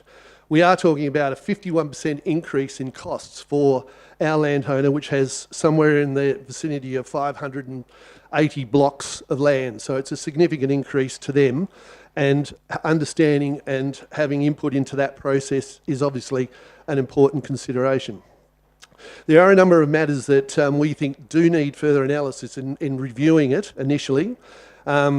We have raised matters with staff previously. There was a meeting some 6 months ago where several consultants were invited to discuss the process that was being undertaken. We did believe that there was going to be further consultation, but there's not been any substantial consultation that we've been part of. We believe that there's a lack of audit and performance reporting on the DCP as per the state's guidelines on managing infrastructure contribution policies, and I think that's acknowledged by your staff, even with an attempt with a review to update it. But the reality is that the lack of auditing on performance just doesn't give anybody the ability to review what's going on, coupled with the fact that we're having this pushed without the ability to consult just doesn't sit with our client very well. Having a clear understanding of the justification, as I said, for increase in needs, we think that needs to be clearly understood, justified, and our client have the ability to make comment on that. And the regional use/demand issues I don't think have been adequately explained within the reporting as far as we can see. I also note, as noted in your report, the Shire officers have sought legal advice in preparing the item. Our client believes that surely the same opportunity would be afforded to them, considering that there is a significant increase in this and these matters haven't been, in their opinion, clearly identified, and surely they would have the ability to discuss that further. In justification, if the justification for the increase is there, Council, I assure you our submission, if it's advertised, will be very brief. As I noted, we're not against a review of a development contribution policy. I would also note that the commitment to community engagement that you've got demonstrated through your council policy on community engagement with the purpose to ensure residents, stakeholders in the Shire of Capel have an opportunity to participate in the decision-making process that affects their well-being should be applauded, and would ask that this policy be applied in this particular situation and that our landowners be given an opportunity to take part in that process. Councillors, while I understand that any objection to a DCP may be seen as simply a landowner not wanting to pay a contribution, this is not the case, and we would urge that at a time when the affordability of housing, as we all know, is getting worse and worse, that contributions need to be considered very carefully. I would also note at the time, I would appreciate that the process involved in reviewing the DCP and preparing has gone through some scheme, and the scheme amendment, beg your pardon, has involved some consultation. But as I said, unfortunately, I don't believe it's been adequate consultation from our client's perspective. Councillors, as I said, we're not opposed to equitable infrastructure contribution. All we are respectfully requesting is that before you initiate the scheme amendment that will ultimately be determined by the Minister for Planning, landowners have a reasonable timeframe to review and, if possible, discuss with staff the proposed details contained within the proposed DCP. Thank you very much. Thank you, Mr Fitzgerald. All right, there are no motions of which previous notice has been given, and there are no questions of which previous notice has been given. We move to Chief Executive Officer reports. 13.1, the Corporate Business Plan for 2024 to 2028. Quarter 1 reporting, July to September 2024. The recommendation there is the remover. Councillor Mogg. Seconder. Councillor Noonan. Councillor Mogg. Thank you, Mr President. I'd like to move the motion as read. Thank you. Councillor Noonan.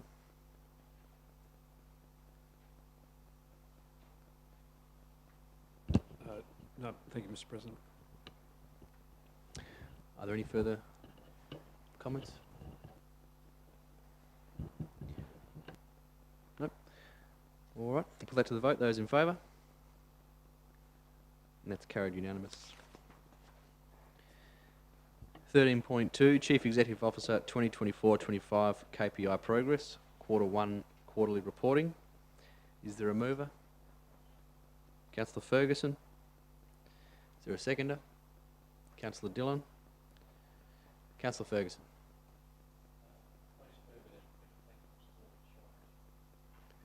Councillor Dillon. Thank you, Mr President. Just to contribute a little something to this particular item. Look, ultimately we're early in this budget cycle and everything's looking pretty good. So in kind, some of the CEO's KPIs. Are there any other speakers to this item?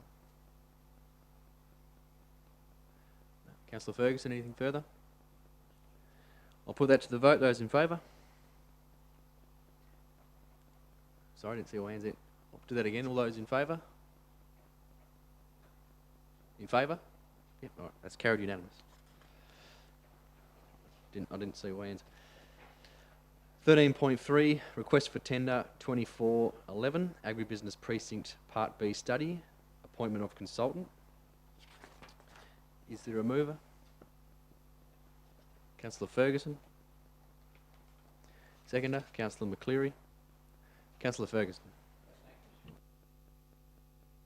Thank you, Mr Shire President. We've already seen a foreshadowed difficulty with this particular matter, but it doesn't mean to say that we can't proceed with it, because we're going to have to manage the budgeting considerations into the future, and undertake to and resolve to maintain our commitment to residents in particular precincts.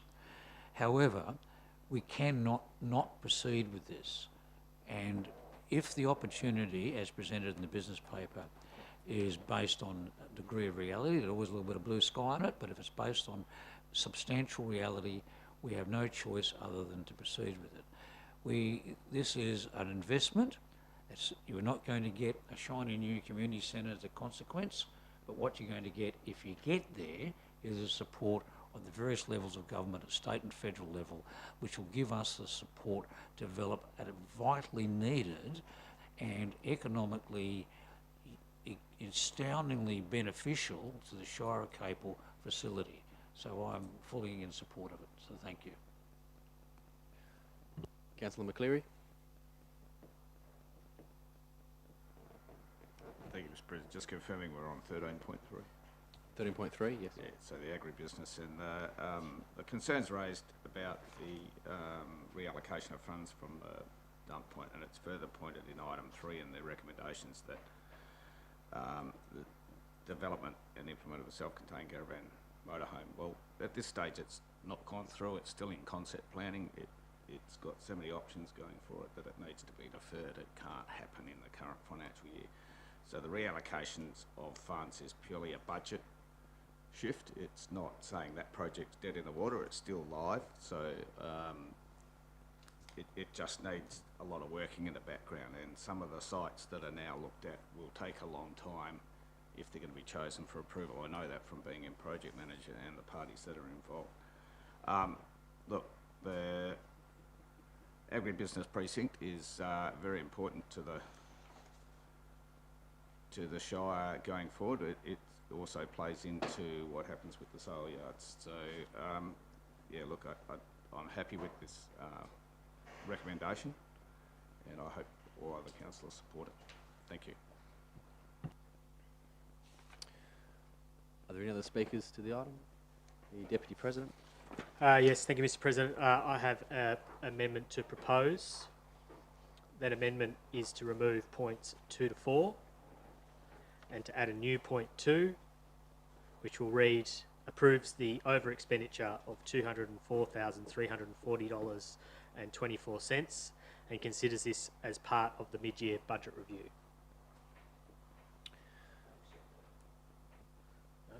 You won't be able to accept that, Councillor, as the mover, but I will second that amendment. The Deputy President. Yes, thank you. Having moved that amendment, and I'd really like this conversation to get on to the agribusiness precinct, because it is such a vital project that has been a long-term goal and requirement for the community of Boyanup and the Greater Southwest as well. But I do have to concur with some of the concerns raised around comments made regarding the reallocations of funds of the overnight. The dump point. I think it's worth, of course, beginning by clarifying, I think, the fact that even if this doesn't proceed or the amendment doesn't proceed, of course, the funding still remains to continue with the consultation and the conceptual work that needs to be done. And the truth of the fact is, I think delivering the concept, design, consultation and the entire project in one calendar year is a challenge in itself. But ultimately, that's a discussion that with this amendment we can move to the mid-year budget review, and that may be the situation we find ourselves in the mid-year budget review. Is that consultation is still underway? There's the $400,000 assigned for that. We've broken the project into multiple parts already. So look, this amendment essentially will just allow us to address this in any other range of ways once we get to the mid-year budget review, and of course get back onto talking about the agribusiness precinct. Thank you. As the second, I'll concur with the comments of the Deputy President there. I would like to focus back on the agribusiness precinct, but we can do that if this becomes a substantive motion, or if the amendment does fail, we do move back to the other one. We can focus on that. But look, I think when we make commitments to the community, we do have to do it. We have to stand by them, especially when we have asked the community for quite a bit more from the rate take this year. We have made a commitment to deliver that budget. We really should be pushing to do that. The dump point, while it might seem a little bit trivial, it is fantastic for tourism in town sites. I remember we installed the one here in Capel. A month later, I went over and checked in on a few businesses, and on weekends, just from that dump point alone, they were seeing 60% bumps in trade. It is fantastic for businesses in town, and it is definitely supported by the business community in Boynup, as well as some of the associations in that in town. Looking at the corporate business plan, we do have this scheduled for funding allocation over 2 financial years. So it certainly is something that, while we might not be able to physically deliver it this year, the conceptualisation, the identification of the site and the design is something we really need to crack on with. While I understand that can occur, even with the reallocation of these funds, it does mean we'll need to find the money next year, and there'll be more to find next year to deliver the project. I think we work on conceptualising it, identifying the site, and getting it project ready so that next year we've already got both the funding commitments that we need built up over 2 financial years to hit the ground running and get that one installed, at the same time that we're working on finding a site for overnight stay in the town as well as improving the ones that we have here in Capel, which you just need to go check out the one down at the recreation ground on a weekend and find that there's more caravans there than we actually said we would allow. But it just goes to show how popular these sorts of things are around the region at the moment. They are fantastic, they are widely used, and it is certainly an investment that's needed in all our town sites. So I support this amendment wholeheartedly. Are there any further speakers to the amendment? No? Anything from the mover? I think the President has summarised it quite well, and just to reiterate the comments made by the President, it was just on the weekend at the Capel Regional Equestrian Centre. Didn't know it was being broadcast internationally, but talking about our waste, our dump point here in Capel, and the amount of business or the amount of people who are out there, 230 entrants, caravans and a whole heap of things staying over the weekend and then stopping in town and using those sorts of facilities. So there's absolutely no argument that one of the facility like this is a huge opportunity for a town like Boynup. And yeah, I do think, being realistic, I don't think this will happen in as quick of a time period, even with no hiccups as what people wish that it would occur. But I think, given that, I think that puts us in a position to be able to talk about this at a mid-year budget review, rather than making a decision tonight on reallocating those funds, because it will require us to do a bit more work in the future. So thank you for the Shire President for the support of the amendment, and I hope Council will support the amendment. I'll put the amendment to the vote. Those in favour? And that amendment's carried unanimously. That becomes the substantive motion. Are there any speakers to the item? No? Well, I'll just say a few things just on the agribusiness side of things. Yesterday, the CEO and I were again spruiking the agribusiness precinct to members of Parliament. We met with David Littleproud, the leader of the Nationals, and Shane Love, the leader of the opposition in Bridgetown, to spruik the agribusiness precinct.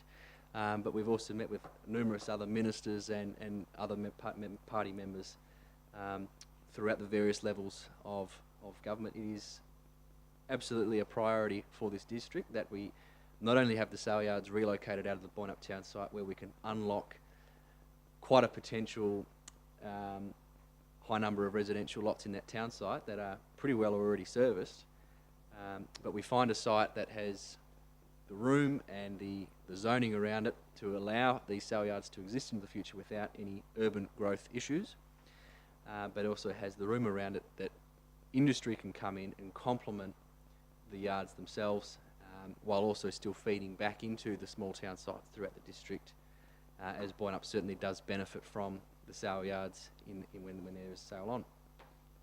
So this is certainly a priority for us, and I think the expedited activities that are coming out of the consultant to try and get this done prior to the election cycle is certainly value for money. as we certainly have had some good interest in the proposal, but it'd be fantastic to see this really get up as a priority for the district. And I'd certainly hope Council can support the increased expenditure in this study. Are there any further speakers to the item? Councillor McCleary. Thank you, Mr. President. Look, I concur with your comments. This is the equity. Apologies, Councillor. You're the seconder of the motion, so I've given you the did, call. you're Yeah, right. yeah. Uh, Do you want to suspend no. standing orders if you wish to? Sorry, that was my fault there. Apologies. Are there any further speakers to the item? Councillor Ferguson, you wish to close? Thank you, Mr. Shire President, and I thank both Councillor McCleary for his comments regarding the investigation of the dump site in Boyanup, which is critical to the balancing of the funds. And I also want to thank Councillor Shavano for his amendment, which I think clarifies the intent of Council to maintain the expectation that we will deliver that particular facility into Boyanup into the foreseeable future. And so I commend the motion and thank you for your support. I'll put that to the vote. Those in favour? And that's carried unanimously. Item 13.4, Annual Electors Meeting Motion AE 2403, Julorup Bushfire Brigade proposed transfer of control to DFES. There are two interests declared in this item, both impartialities from myself, Councillor Kitchen and Councillor Sharp. Is there a mover for that item? Councillor Dillon. Is there a seconder? Councillor Mogg. Councillor Dillon.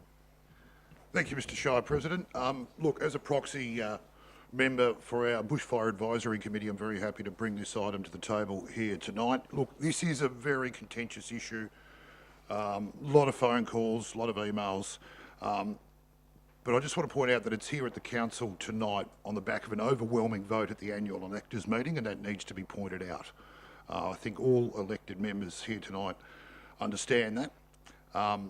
Obviously, Julorup Volunteer Bushfire Brigade are a very, very passionate group, committed members, many of whom I know speak to regularly, and they are always striving to do more, learn more and contribute more to our community, and I think we all owe them a great debt of gratitude. Now, as I come to understand it, it feels that they feel they're a bit constrained and maybe restricted under the Shire banner. And I understand what they want and why, and I very much respect their desires. However, I suppose the thing I want to point out in me moving this item tonight is the pivotal thing that all councillors need to consider in this item as presented is this quote in the DFES report from Andrew Wright, who is the Superintendent of DFES Southwest. So this is quote unquote, "The Fire and Emergency Services Commissioner will consider any request for transfer of control as long as it is for all brigades in the local government area and is supported by the local government." And here's the rub, because as our Chief Fire Control Officer Mr. Scott said in his presentation earlier, it is widely known, and I've had this confirmed myself, that no other local brigade, Boyanup, Capel, Stirling or Elgin, want to move under DFES control. And I think that is pivotal in this item. We cannot foist this on our other brigades. Now, if it was, and I'm sorry I'm getting on my soapbox a bit here, but I think it's important we point these things out. If it were as simple as just saying to the Julorup Brigade, all good, go with our blessing, I have no doubt that we all would. No doubt at all. But the item before us is not that. So, with quite a bit of disappointment, almost apologetically to the Julorup crew, as presented tonight, we just have to vote for the item as presented, and I urge all councillors to go with the officer's recommendation. In summary though, I really hope that there can be some sort of olive branch of some description if the item succeeds as presented between the Julorup Brigade and the Shire. I really want us to be able to work together and do whatever we can to enhance training and development opportunities down the track. And furthermore, I'd like to thank all our volunteer fireys and wish them the best for a hopefully quiet upcoming season. Thank you, Mr. President.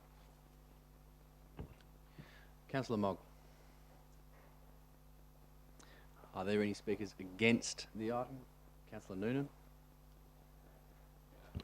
Thank you, Mr. President. I'd like to move an amendment, if I could, please.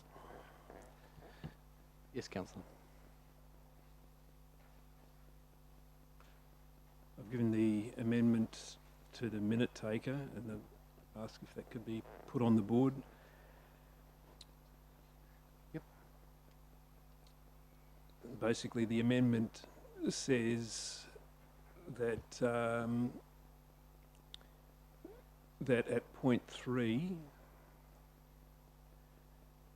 the words "does not support" are removed and replaced with "supports." So it does completely change the intention of the motion.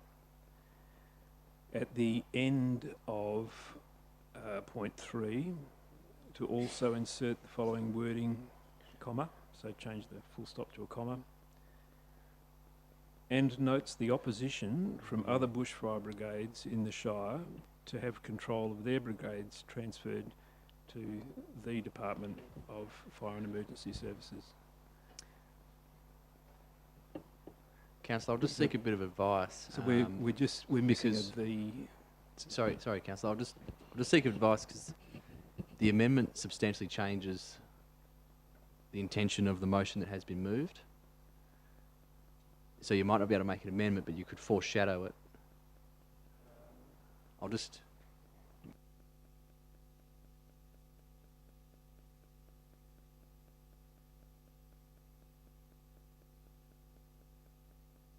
Yes, the amendment doesn't completely change the intention of the.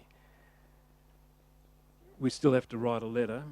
We still have to address the request to transfer control. It's just the nature of that letter.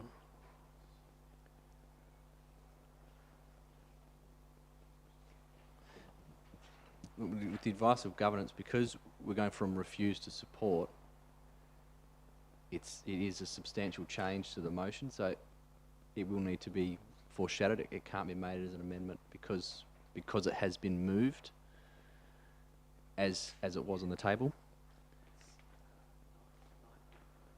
Yeah, 9.92. An amendment must be relevant to the primary motion to which it is moved and must not have an effect of negating the primary motion. Okay.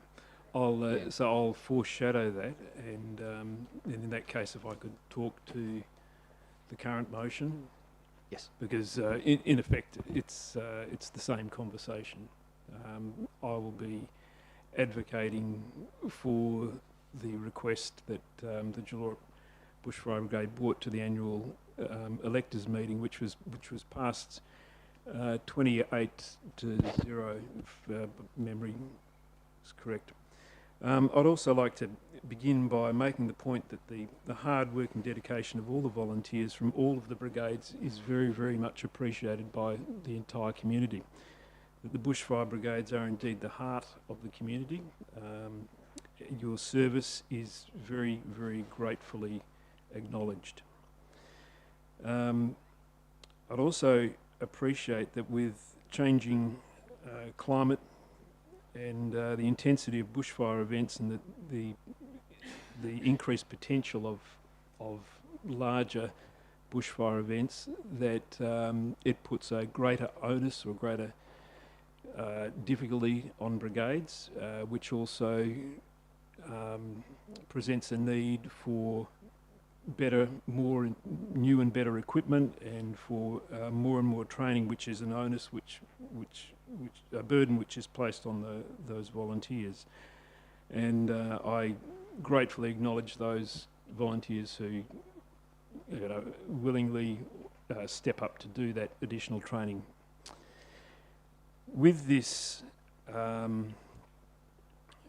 amendment, the consultations that we've had all and in the minutes all seem to indicate that there would be no advantage gained by having this transfer, that there'd be basically no change in training opportunities, no change in deployments, no change in control and coordination arrangements. So, and I would argue that if that's the case, that if there's no advantage, there's no loss either. There's no loss either in the change. I'd argue that the opportunity is there to expand the variety of volunteer opportunities and experiences that we can offer to attract more volunteers. Some people might not really be interested in bushfire brigades. You know, they may have the view that it's just running around putting out bushfires and paddock fires. Now, that is part of the job. It's not the entire job, but that's the perception. And so what I'm talking about is, what do we need to do to attract volunteers? Some volunteers may well be incentivised by the prospect of more challenging tasks in terms of backing up structure fires and backing up vehicle fires and so on and so forth, and having the training to do that. So there is an opportunity there to expand our appeal to new volunteers. We have a very rare opportunity to reverse cost shift by transferring the ownership of an asset, a major asset, back to the state government. That doesn't happen very often. You know, we're constantly being given additional responsibilities from the state. It'd be nice to hand something back to them. I'd also like to recognise the extra training that's been provided above and beyond by DFS officer Ricky Southgate, as it's mentioned in the report. He does that. He has been doing that above and beyond, so beyond his regular duties. Very, very much appreciated. If that transfer occurred, then Ricky's work in that training would be recognised. It would be part of his role. It would be part of his regular workload, and not something that's above and beyond. With the Bushfire Brigade structure and the Shire structure, it is inevitable that there are pivot points which fall down, or which narrow into one person at various different instances. So it's either to the chief, either to the chief. So he's on call 24/7, particularly through the summer, which is very demanding. Here at the Shire, to the emergency services operator. So. And the fact that we've only got one person in that role is actually a pinch point, because if she is not available for whatever reason, you know, it's the weekend or whatever, there can't be an immediate response. Now, and the point was made by Mr. Jones that DFS has a very large staff. They are available 24/7. And that's the reason why every other state in the country has moved to this arrangement for their entire... Apologies, Councillor, you're approaching your 5 minutes. Yeah. Would you like an extension? Only for a minute or so. Yeah, well, I'll move that Council grants an extension of time to Councillor Noonan. All those in favour? Sorry, only a second. Who's Councillor Tarantroy? All those in favour? All those against? That's carried 8-1. An extra 5 minutes, Councillor Noonan. Thank you. I'll just finish by saying that, as Mr. Jones made the point, the precedent is there for a single brigade to be moved over. That precedent in Waroona and Peel, and I think you mentioned Murray as well. So it doesn't have to be every brigade. It can just be, you know, we're talking about this is a letter that we're asking the CEO to write to the Commissioner. And, you know, we can ask him to write, you know, we'd like to shift one brigade over, or we've got one brigade that would like to shift. The others are not interested, and we've made that very clear in the motion. I think at the end of the day, I would like to see us having the very best bushfire brigade / fire and emergency services team in the state. I would like us to be an exemplary shire. I would like other shires to be looking at us and saying, not just look how well they operate in terms of their structure, but look how well they work together. Look how well they back each other up. Look how well they support each other in their not just their work, not just in on the fire ground, but also in their aspirations. So that's what this is really all about. I would like to see us becoming an exemplary shire for the state, and I think that this is a way that we can do it. Ultimately, the decision is to the Commissioner. He might have a look at this and say, yep, thanks very much, and it's not going to happen. He's certainly not going to say, after receiving the letter that I'm proposing that the CEO should write, he's not going to say, well, it's all or nothing. You know, you're going to have every single brigade or nothing. I sincerely doubt that any commissioner, any minister would be that, you know, of that sort of a mind when receiving a request of this nature. So I'd ask councillors to please consider the motion that I've proposed, or that I've foreshadowed. I'd ask that you consider that motion that I've foreshadowed favourably, and in order to get to that, I need to ask you to vote this motion down as it's written. So thank you, Mr. President. All right, speakers for the motion.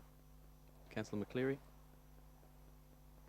Thank you, Mr. President. I go back and acknowledge that Councillor Dillon's comment about all brigades transfer. At no point in the discussions that we've got from DFIS did they say that they'd only take one, even though we've got indications that there's been a precedent set in other shires.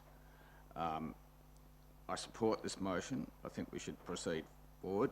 I would think that we'd like to review things in a 2-year period if it changes in that time, but I cannot see that, like, if at the moment we've got 4 brigades that don't want to be in it, if we're going to do something, it could run the risk of them being sent over to DFIS, and then what does that do to our volunteer? So there's a bit of a risk there too. At this stage, I acknowledge that the brigade at July wants this change, but I don't want to risk the other 4 brigades, no matter what the decision is. Thanks. Speakers against? Any other speakers? Councillor Ferguson. Thank you, Mr. Shire President. Look, I fully support the item in the business paper, and thank Councillor Dillon in particular for his very forthright and articulate rendition as to why that should be supported. I just make the point, without wanting to sound too much of a know-all, because I know very little about the operation of the brigades here in Capel. But what I can say on the big picture is that in Victoria, where they amalgamated the urban brigades with the bushfire brigades, it was a total chaos. And the resistance and reaction from both sides of that particular equation went on for years. So to say that that's an exemplar of what you should do, have those all integrated together, is not necessarily the best solution. And also, having been in New South Wales during the horrible fires of 2019-20 and then subsequently, that's an overall integrated scenario, and those fires of course were extraordinary, and the overall control was vested in a particular fire commissioner. But when a subsequent series of fires occurred a year later, they found that the kind of fractures emerged, and the on-the-ground intensity and the on-the-ground knowledge and reporting of the local brigades was much more important than having a whole series of video screens trying to show you what was happening in the whole state. Yes, that's important, but it's important to retain the local control where possible from my own limited experience. So I support the motion as printed. Thank you. Are there any other speakers to the item?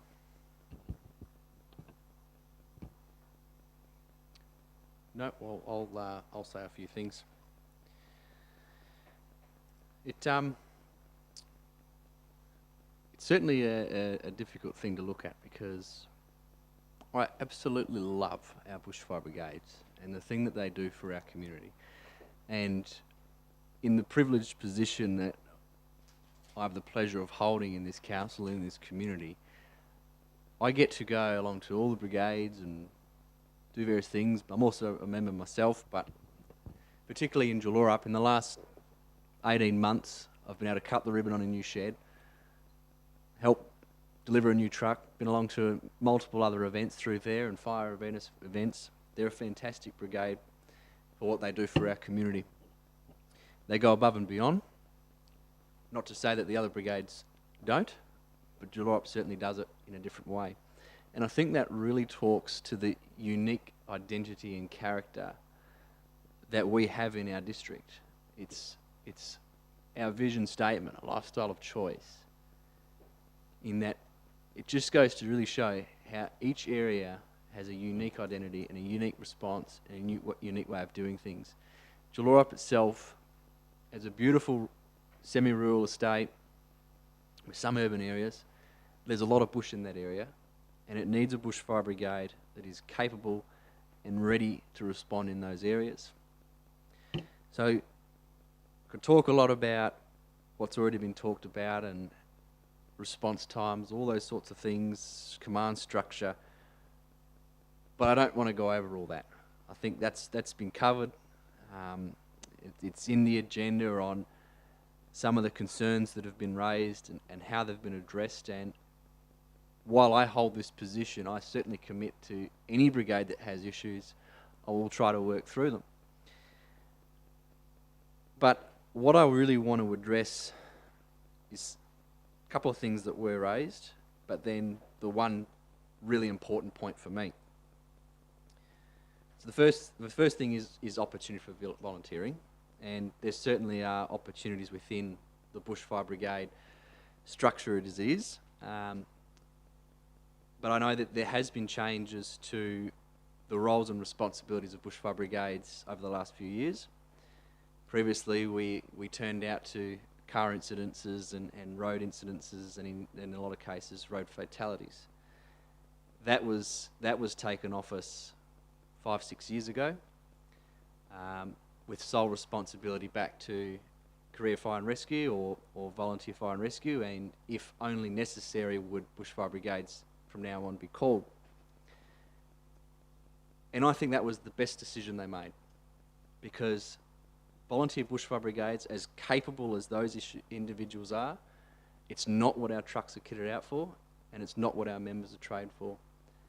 And it should be left to those that have that equipment and that expertise.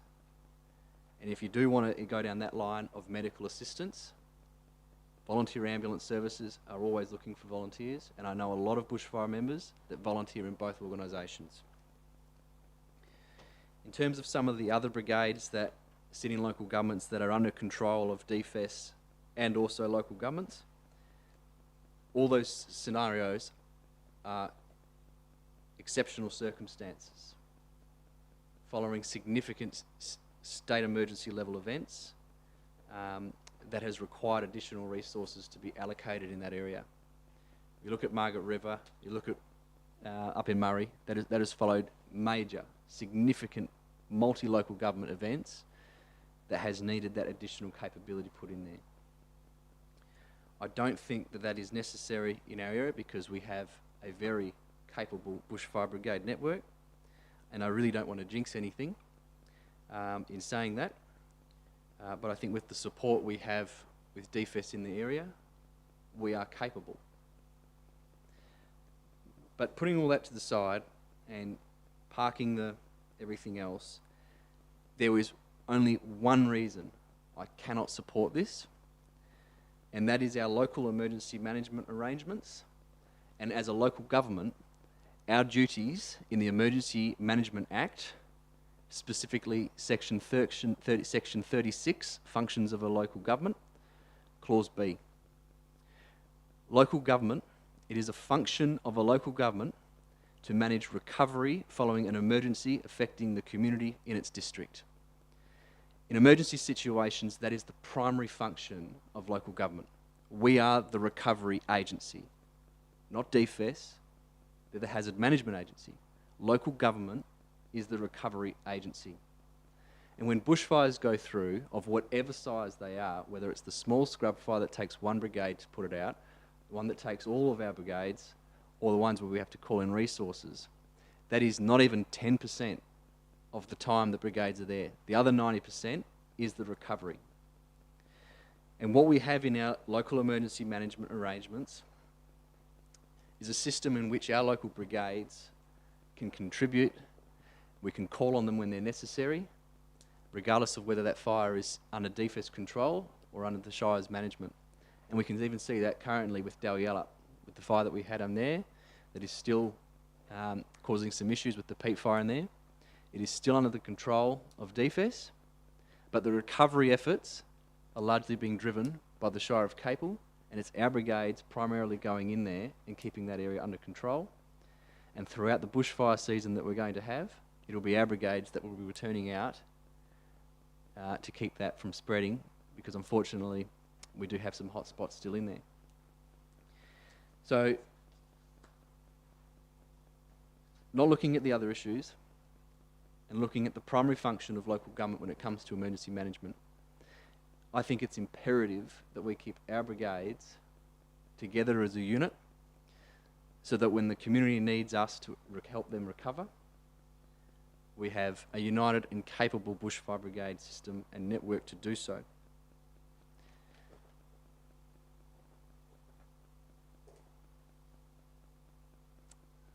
I really do appreciate all the efforts and the service and the time commitments that every bushfire brigade member puts in, and particularly that in Jullora, where you do go above and beyond. But I really do think the community is better protected when our brigades are under local government's control.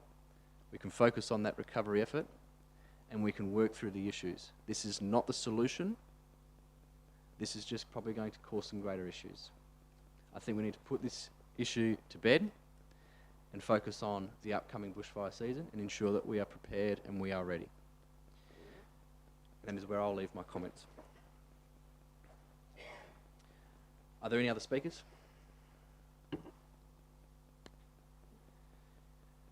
Councillor Dillon, do you wish to close? Thank you, Mr. President. Look, good to see so much passion around the chambers, with good reason, with very, very good reason. Thanks to all speakers. Thank you to Councillor Noonan for his foreshadowed motion, should this one not get up. But I will speak to the motion as presented again. I think it's been covered pretty well.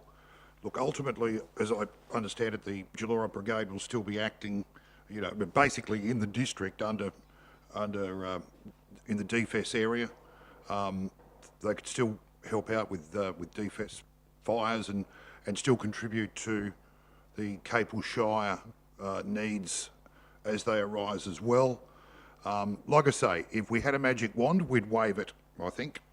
At least many of us in this room would probably wave it. And this, even as a BFAC proxy, this is not an easy decision for myself, but I think we as a Shire need to vote according to what's in front of us. And just to repeat that quote that's so important, Fire and Emergency Services Commissioner will consider any request for transfer of control as long as it is for all brigades in the local government area and is supported by the local government. And as it stands, we can't risk that. Thank you. I'll put that item to the vote. Those in favour? And those against? And that is carried 6-3. 13.5, Policy Review, Payment to Chief Bushfire Control Officer and Deputy Chief Bushfire Control Officers. Two declarations of interest have been declared in this item from Councillor Sharp and myself, Councillor Kitchen, both in partiality. Is there a mover for that item? Councillor Ferguson. Is there a seconder? Councillor McCleary. Councillor Ferguson. Thank you, Mr. Shire President. I'll keep it brief. It seems like a very modest remuneration for an onerous task, and I fully support it. Thank you. Councillor McCleary. Thank you, Mr. President. Thank you, Councillor Ferguson. Look, totally agree with this. This has been something that goes on, and there are costs incurred by these people when they're out there, and it's great to see that they, you know, as a volunteer, they put a lot of effort into what they do, and I fully support this motion as it's read. Are there any speakers for or against? Apologies for the late notice, councillors. I might just make one amendment to include a point 4 that is, and apologies to the minute taker as well for not providing this to you, requests all future payment adjustments are presented as part of the draft annual budget cycle.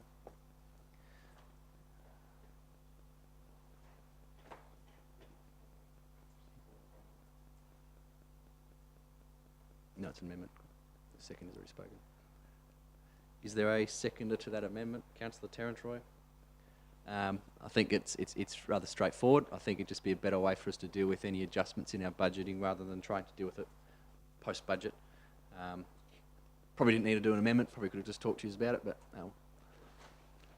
Councillor Terence Roy? Anything on that amendment? I'll put the amendment to the vote. Those in favour? That's carried unanimously. That becomes part of the substantive motion. Are there any further speakers to that item? No. Councillor Ferguson? I'll put that to the vote. Those in favour? And that's carried unanimously. It being a little bit past 8 o'clock, I will adjourn the meeting for 10 minutes to allow light refreshment.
Right, ladies and gentlemen, it being 8:23, I'll reconvene the meeting.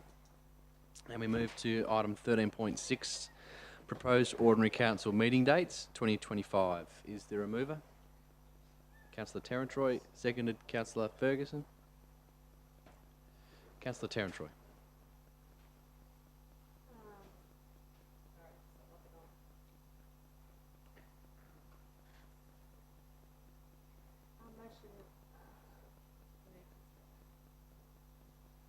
Councillor Ferguson. Moved as read. Are there any speakers for or against the item? Councillor McCleary. Thank you, Mr. President. I'd like to move an amendment to item 2 and approves the commencement time of 5:30 p.m. Is there a seconder for that item? I'll second that. Councillor McCleary. Thank you, Mr. President. The reason for bringing the meeting forward, I think we broadcast these meetings so people can see them on time and they can send their questions in if those are these people still participating out there in the cyber world. I also get concerned about the occupational health and safety side of having meetings as they extend later into the evening for staff and ourselves to drive home. So this is an attempt to bring that into line.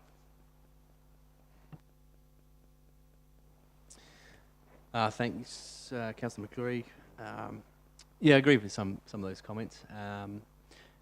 You know, it has been put to me that there are people that would like to come along and ask questions, but when they've got a family and young kids at home, 6 o'clock's too late to come in. Whereas they said, you know, a little bit earlier they'd come in, ask a question, and then leave. You know, I don't think we can please everyone. I mean, I know the old start time of 4:30 is definitely too early, and 6 o'clock was made as a change prior to having the audio-visual streaming. But now that that's in, and looking at the numbers of who is watching that online and the attendance we get physically in the chambers, it's clear that more people are watching the stream or watching it at some point in the future than attendance here. I think we do have that ability to share that, and people want to, you know, people put their questions in any time, and as I've made practice, if people have put their question in and they still can't get into the room, even with the start time of 6 o'clock, I still read the questions out and they still get their answer, and they can then watch that back at any time. So I think we give it a go, see how it goes. After a couple of meetings, if we find it doesn't work, well, we can just revoke the decision and change it back. But I think changing the start times makes things a little bit easier, and is actually more consistent with local governments around the region if that's something that ticks a box. So I'll support the amendment. Are there any other speakers to the amendment? The Deputy President. I'm going to speak against, but only because I remember so vividly when we switched from 4:30 to 6, and the amount of community pressure there was on council to, of course, make meetings more accessible. I'm very proud that we have the technology available in the room now to be able to stream as well. So I think we've greatly improved the accessibility of council.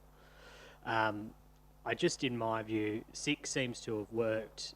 I haven't had any community feedback on the time, which to me, given the amount of pressure that council was under to change it in the first place, is probably a sign that 6 is working.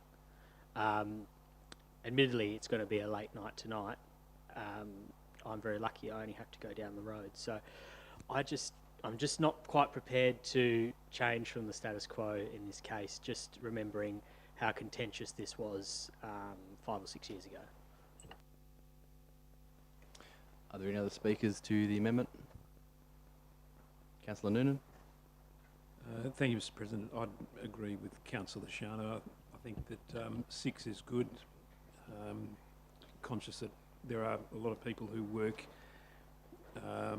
live in the Shire, but who work in either Bunbury or Bustleton or places further afield, so that you know, by the time they do knock off, get home, check on things, you know, to get here by 5:30, if they do have a presentation that they want to make or a question that they want to ask, 5:30 is still makes things very tight. I've enjoyed the 6 o'clock start. I think we haven't gone beyond say 9:30 very often, and on those occasions where we have, it's been most entertaining. So I think I'm happy to keep it at 6. Any other speakers to the amendment? Councillor Mogg. Thank you, Mr. President. I was the one that instigated the new time of 6 p.m. for some of the reasons outlined by Councillor Schiano and Councillor Noonan, and also add that the average person finishes work at 5 and it takes 15 minutes to drive from one end of our shire roughly to Capel Chambers. So if you've got kids and a partner, you get time to come home, change over roles so someone can come, have a shower, have a bite to eat so that you can get here in time. And it just allows to be more accessible to our wider community. So I support, no, I don't approve the amendment, changing the time. Thank you. All right, any further speakers to the amendment? Councillor Sharp. I'll get to speak to something. Back in the day, I do remember the 4:30 time was quite contentious for some people in our community, as they felt that it totally excluded them from our local government proceedings, and maybe their representation turning up to local government proceedings. And as per Councillors Schiano and Noonan and Rosina Mogg have spoken, it did, I don't know, I just remember it to be a time when people felt that the council meetings were particularly aimed at a certain demographic of the community and others were excluded. And I really enjoyed the inclusivity that the 6 p.m. change made. And at this present time, I don't have a problem with it, and I feel that I would like it to remain at 6. Thank you. Any further speakers to the amendment? Councillor McCleary. Thank you, Mr. President. I'll point out I was not moving an amendment of 4:30. I was moving an amendment of 5:30. So those comments about 4:30, yeah, look, that's fine. I also looked at tonight when we went outside. Most people were there by 5:30. So I think it's a reasonable time. It gives us a little bit more leeway in driving back after the meetings here today, and I still consider that it's an OSH issue. Otherwise, we've got to try and limit the amount of time that we spend at meetings and maybe have an additional meeting when we've got big agendas. All right, I'll put the amendment to the vote. Those in favour? Those against? And that amendment is lost 7-2. We return to the substantive motion. Is there any further on that? Oh, I might just say that I'm not upset with the 6 p.m. so I think it's fine. and look, that was actually, you almost made me switch my vote there at the NU3. Or 4. You feel excluded, did you, Seb? Because no, you are right. But yeah, I think it's worth a discussion anyway. But yeah, the 6 p.m. time is certainly more, probably is more inclusive. And yeah, as I said, if anyone has any questions that they can't get here for, if you've got them in on notice, we'll certainly still read them out and answer them. So, any further discussion on that? Councillor Tarantroy, anything further? I'll put that to the vote. Those in favour? That's carried unanimously. Infrastructure and Development Reports. 14.1, Local Planning Scheme Number 8, Amendment 2, and Dalyellop Development Contribution Plan. Is there a mover for that item? Councillor Tarantroy. A seconder? Councillor Dillon. Councillor Tarantroy. Moved as read. Councillor Dillon. Thank you, Mr. President. Look, firstly, may I think our guest is still in the room for his presentation earlier this evening about this particular item, adjusting our development contribution scheme. Look, I think this should have been looked at probably many, many moons ago. It's good that it's finally before us now. And despite what our guest said earlier, I would encourage our current councillors to probably proceed with this as presented, and here's the reason why. Because if it goes out for public comment and there's substantial opposition or wrinkles in what we've got before us tonight, it's not a runaway train. We can amend it down the track before it becomes, part of LPS 8. So I'd encourage councillors to vote for it as is. Let's put it out and see what comes back from there. Are there any speakers against the item? Or speakers for? Either way. Councillor. A question, if I may. Question, yes. Mr. President, through you, Mr. President, could we perhaps get some indication from the council, the Shire officers, as to what consultation has actually occurred with various different community members, and also whether there's any implication in asking or having a deferral? The Manager of Development Services. Thank you, Shire President. Shire officers conducted a workshop with industry representatives on the 10th of April 2024 to ascertain initial thought processes around the draft Developer Contribution Plan. At that point, it was recognised that there was a couple of concerns, primarily around the nexus and the requirements for infrastructure and how that related to the costings per lot. As such, look, I'm sure that most councillors remember there was an item that was looking to be presented with permission to advertise the draft DCP earlier on in the year. That was pulled, and then through that there was further consultation that was undertaken primarily with the Department of Planning, Lands and Heritage to ensure that we did look to develop a complete nexus with that cost contribution. With regards to those primary concerns, obviously it was acknowledged at the time that the Future Sporting Spaces Plan wasn't adopted by Council, which was one of the informing documents for the costings. The other informing document was the community infrastructure needs documentation. So through the consultation, we've met frequently with the Department of Planning, Lands and Heritage's Developer Contribution team to undertake steps in which we can now present to Council as a really rigid document. In terms of obviously the consultation, the level of consultation that was undertaken with developers, it probably extends beyond the point of which is considered our obligations under State Planning Policy 3.6. Nonetheless, we did believe at that point in time it was important to at least involve those stakeholders. As per Councillor Dillon, there is an opportunity to provide formal comment through the stage of advertising a complex scheme amendment, which does extend for a period of 60 days, in which case then there will be a recommendation that will be put through to Council either to endorse the modifications or to refuse. It is also worthwhile acknowledging at that point in time that we've had discussions with DPLH in which they've stated that should the documentation and the accompanying material not be to the satisfaction of the department, it won't proceed to the formal advertising stage.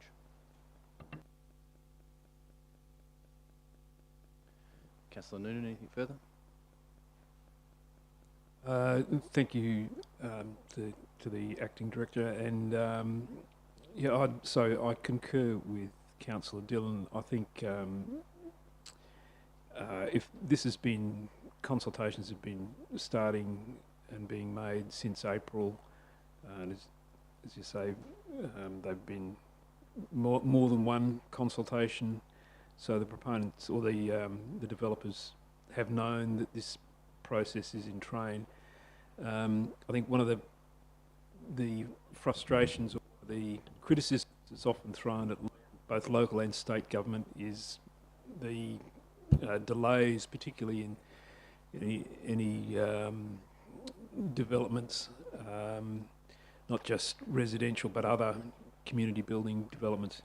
So I would like to acknowledge the gratitude that the Shire has to the developers for their cooperation in making these contributions. The contributions are part of the whole deal, but their cooperation in facilitating that process is very much appreciated. But I don't want to be responsible for kicking the can down the road any further than it needs to be, to happen. So I'm in agreement with Councillor Dillon. I think that we should deal with this matter tonight. Thank you. Any further speakers? The Deputy President. Yeah, thank you, Mr. President.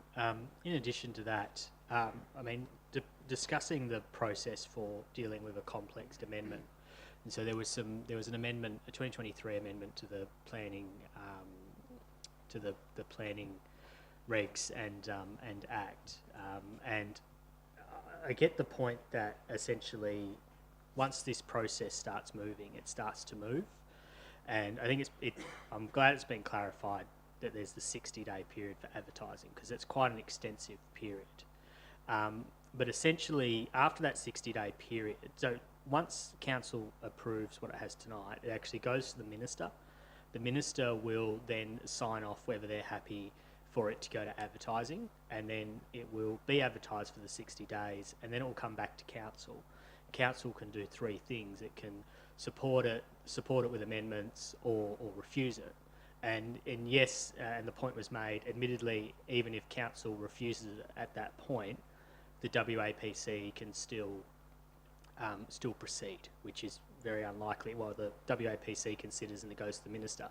So it is a very interesting process. However, the advertising is built into that process, and with the consultation that's already been underway and the length of that process, if we don't get that process started, we end up another month down the track, and that advertising period is included in there. The truth of the fact is that whether it's amended through advertising or not, council is in the process of getting this contribution plan underway. And I think what the staff have addressed quite well is the nexus around how they've come to the figures, well, the nexus they've achieved to come to the figures that they've got. And the Sporting Places plan is such a significant, probably one of the most significant infrastructure plans for Dayalup since its inception for community infrastructure.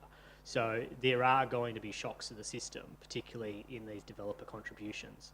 So happy, I'm fully confident in what the Shire, or what the team has been able to achieve and where they've landed with the contribution plan.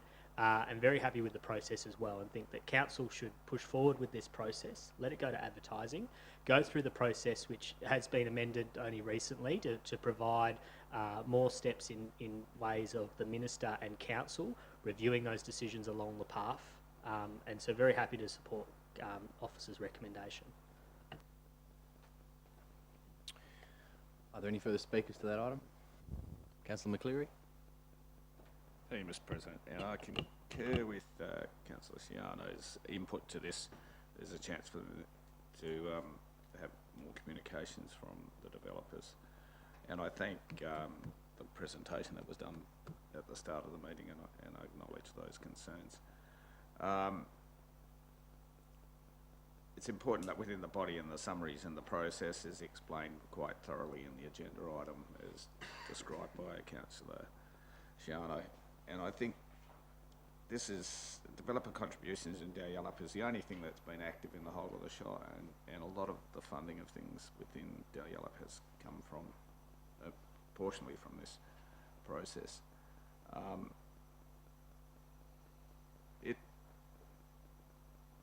think there's an opportunity, as I said, 60 days, get the comments in, encourage that. I think we need to also go directly to the developers that are affected to get their input directly to it early in the piece, so it's not delayed, and get into the room with them and have those discussions, so we don't have something at the end which is not workable. Yeah, so for that consideration, I think we need to get it moving and get some feedback on it. Thanks. Are there any further speakers to the item? Councillor Tarrant-Troy, anything further?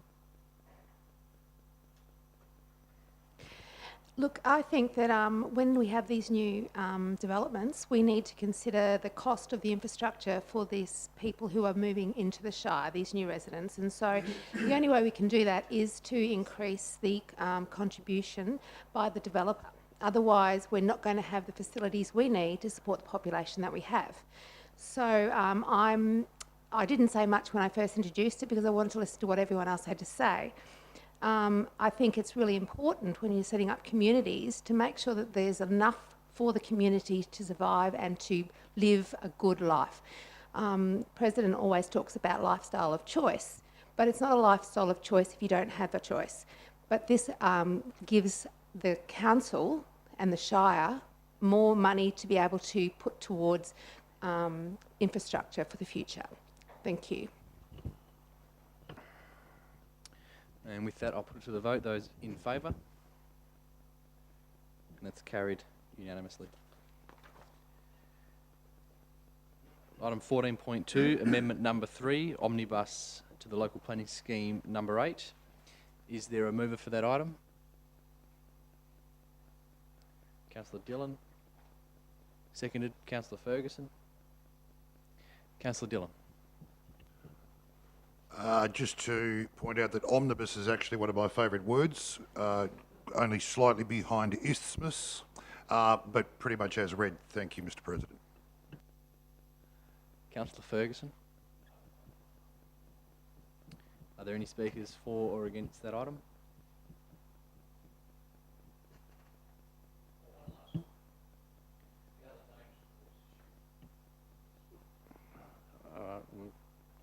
Are there any speakers to that item? No. Councillor Dillon, anything further? I'll put it to the vote. Those in favour? That's carried unanimously. 14.3, Local Planning Policy 6.9, Rural Pursuits, Consideration and Final Adoption. Is there a mover for that item? Councillor McCleary. Is there a seconder? Councillor Mogg. Councillor McCleary. Thank you, Mr. President. I'll move the motion as read. Thanks. Councillor Mogg. Is there any speakers on that item for or against? The Deputy President. Thank you, Mr. President. There's just one thing that raises a bit of a concern for me around the provision of large animal management. So, and I get that this is regarding areas that are only zoned rural pursuit and hobby farm or land zoned rural pursuit and hobby farm. But it's the point C, the priority agriculture, where lots are under 15 acres. In an area where it used to be part of a wider, wider agricultural land or used to joining lots. Essentially, if someone's got a parcel of land that's under the 15 acres, even if it, and this was part of a wider agricultural land use, they'd have to fence up their creeks or any waterways to keep livestock out of them, which I was just driving up South Western Highway the other day, and there's so many waterways through the middle of these, whether they've been made by farmers over time. Really great ones are the ones that were made by farmers 50 or 60 years ago that the Water Corp now recognise as natural watercourses. They're the real winners, because then all of a sudden they can't even use parts of their own property. So I get this in the way of rural pursuit and hobby farms, because you're trying to essentially negate an issue where you've got rural lifestyle blocks in a rural lifestyle subdivision or greater area. Maybe North Boydup's a good example. And then you've got issues with, you know, and there has been, the horse track has been an issue that we've had come up before with someone in North Boynup who's had, you know, facilities there for horses. There's been drainage issues around that because they've affected the runoff, and that's run off into the neighbour's yard and things like that. But I just don't know how practical that point around environment in Table 1 would be.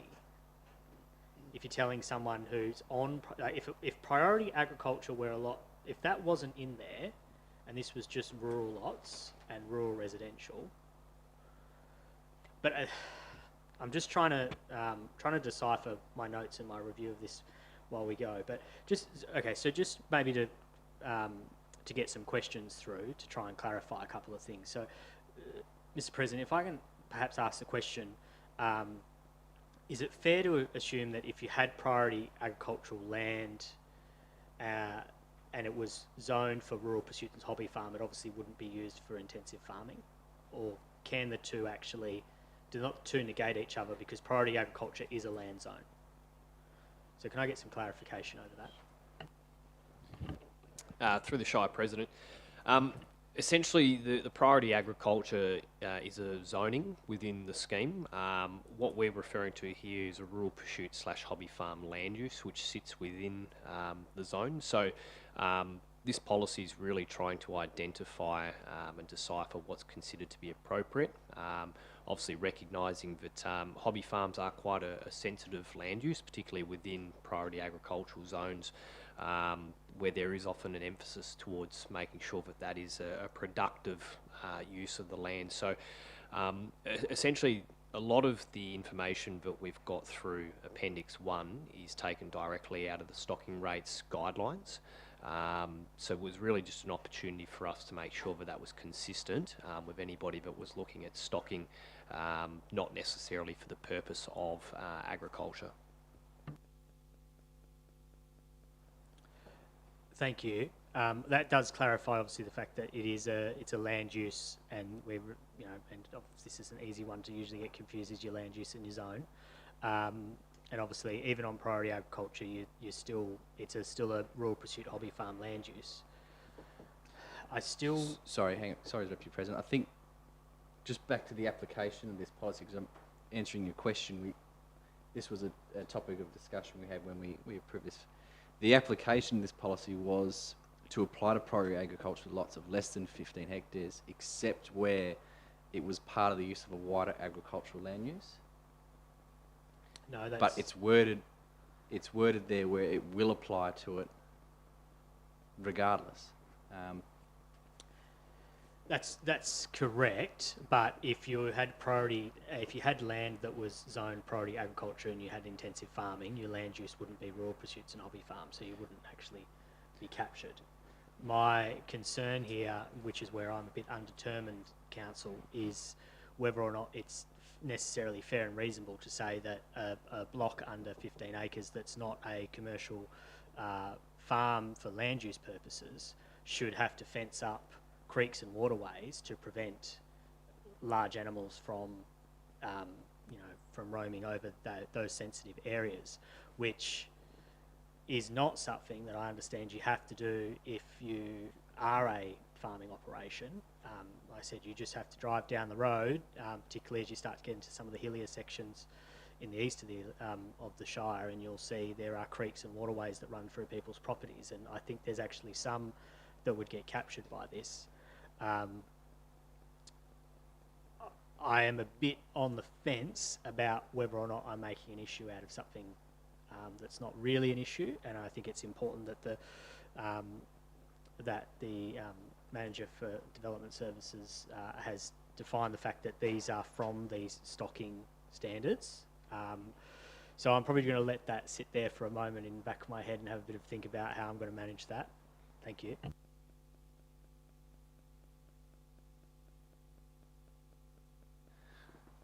Are there any further speakers to the item?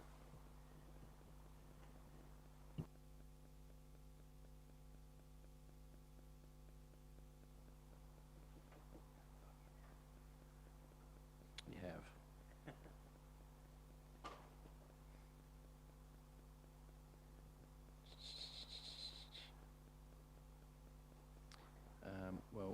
So there's no further speakers to that item.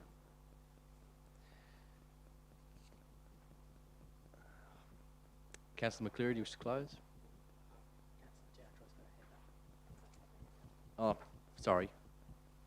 Sorry, Councillor Tarantroy.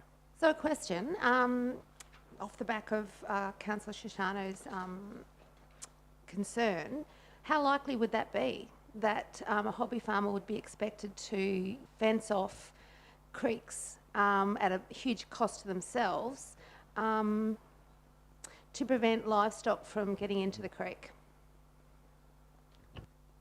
Thanks, Councillor.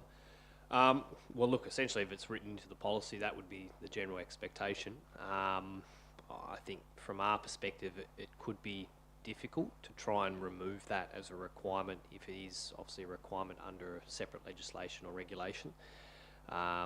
Notwithstanding the fact, though, that look, if there is amendments to be made to this policy, there's always an opportunity to review that and present it to council in future for changes that might occur or might arise from further research. It's supposed to be except where it's part. So further question, when would we do that? Would we do that now, or should we do that in the future? I just don't want to see a hobby farmer be hit by huge bills that are unnecessary. Yep, so look, if this is to be adopted tonight, then obviously that would be the general expectation from tonight onwards. So if there is, I suppose, doubt around that particular provision, I think that the more appropriate steps would be to obviously look at deferring it until further notice. Except where it's part.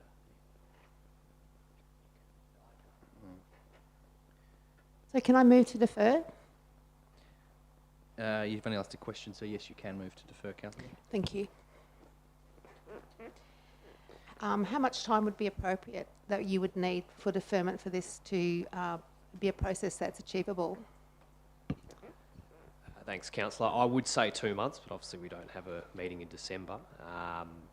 Look, to be safe, I would say for the 90 days. We can obviously look at calling the appropriate bodies to see whether or not this is something that can be, I suppose, amended through local policy, and then obviously present that back to council as part of a report.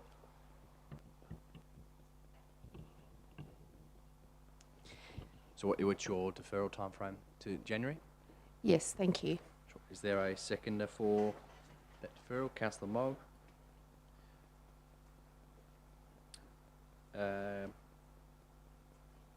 The mover can speak to the deferral. I think enough's been said on the matter.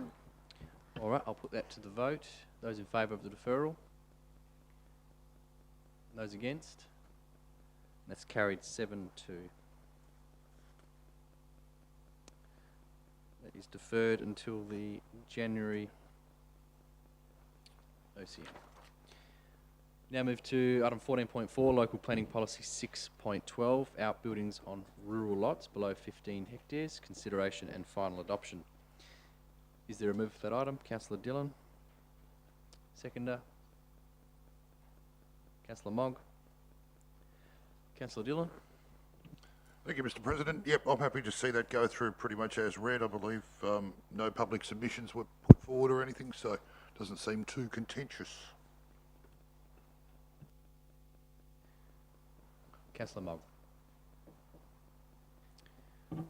Any discussion on that policy?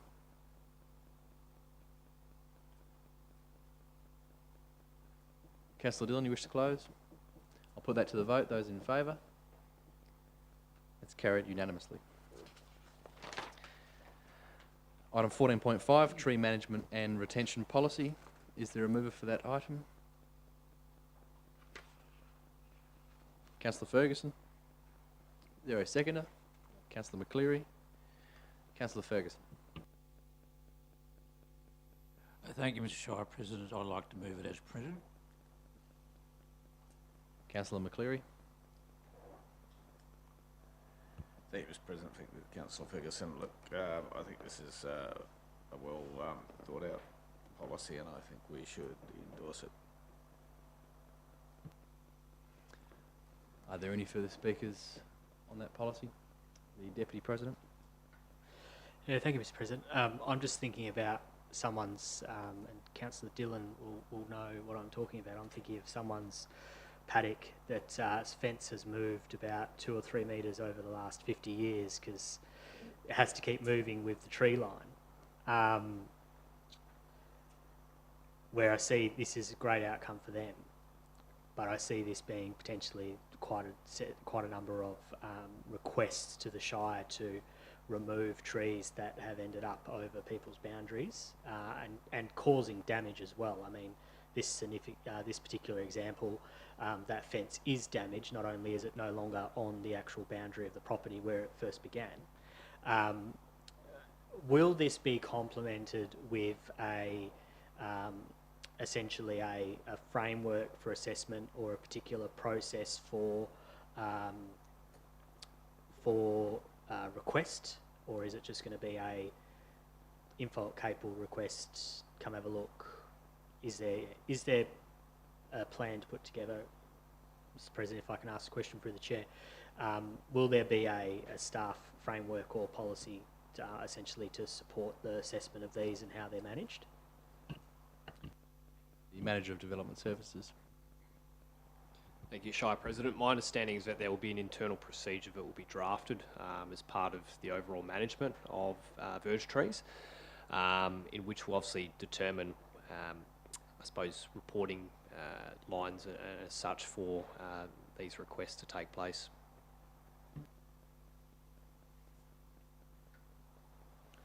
Yeah, thank you. Sorry, the word I was looking for was internal procedure. No, that addresses that. I think it is great because I've had quite a number of community, quite a bit of community correspondence about trees impacting properties, and I sympathise with a lot of those people, and it's often difficult to manage. It's often difficult to get a sense of ownership over who the issue actually lies with, and I think that the framework that's presented in this policy will hopefully address some of that.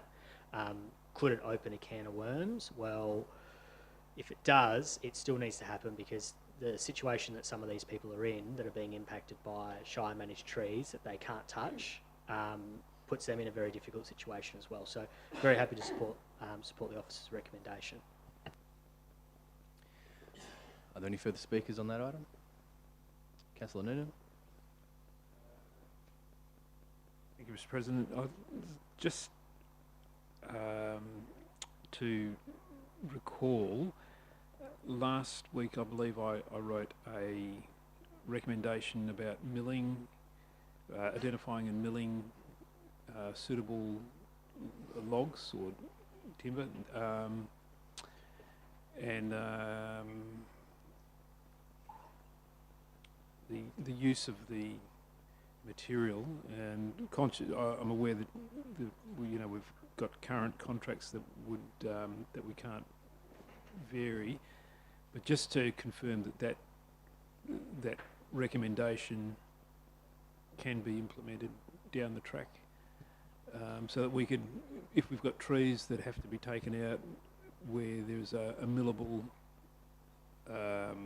trunk of an identifiable value, that we actually use that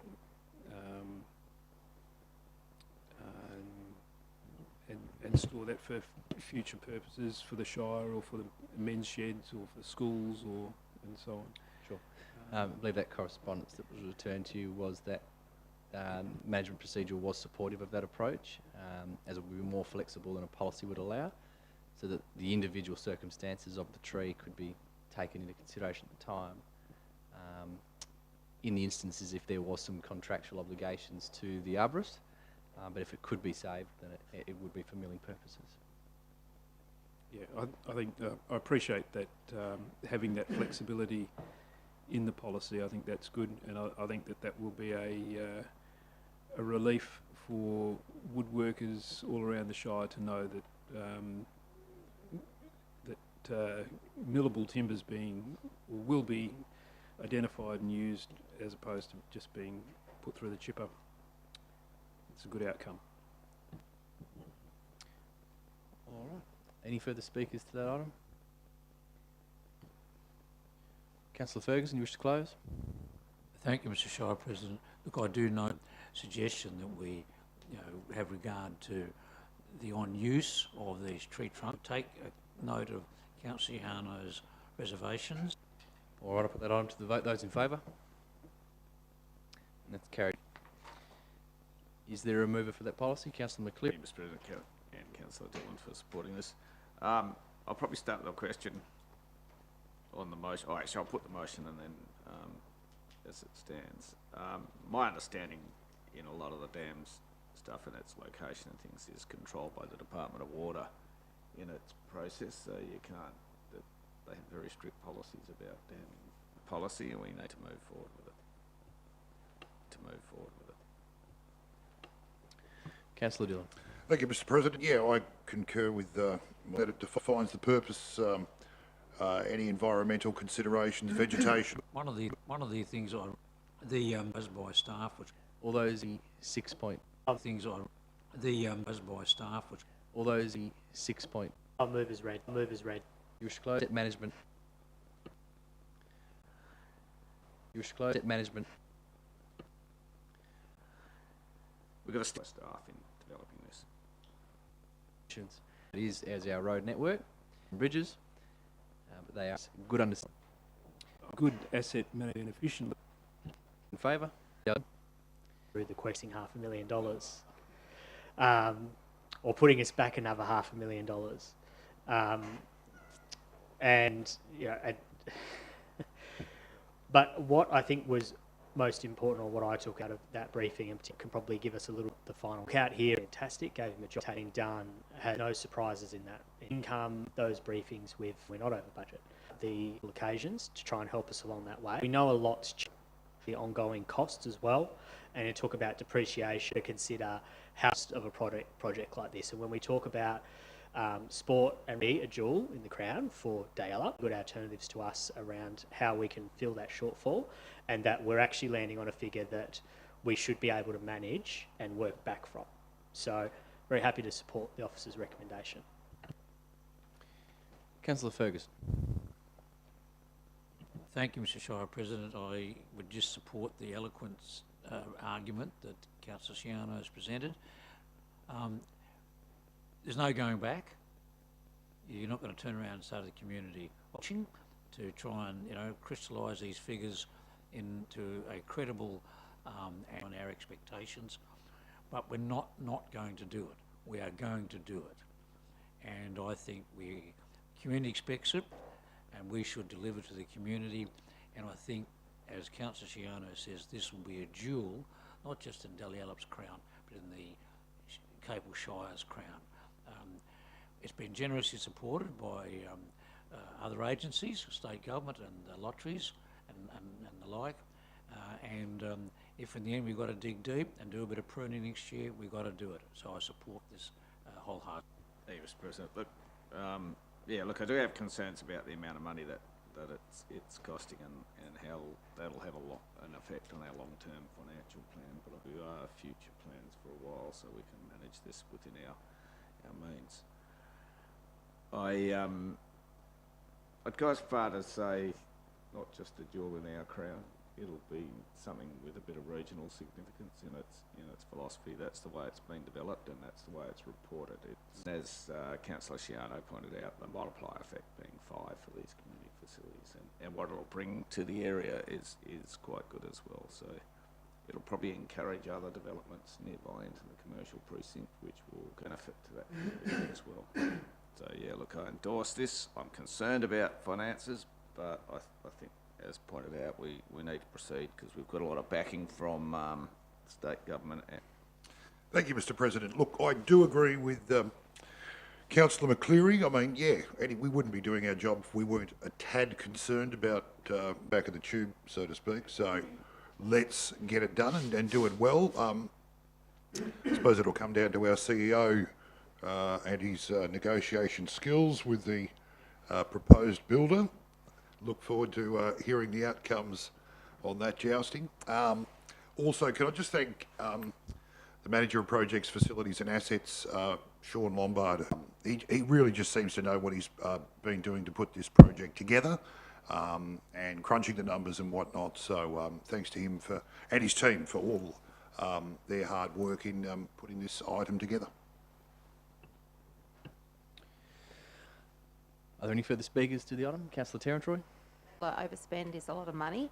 However, this is something that's been promised to the community, and I think that with all the work that's gone into it in the planning stage, an overspend.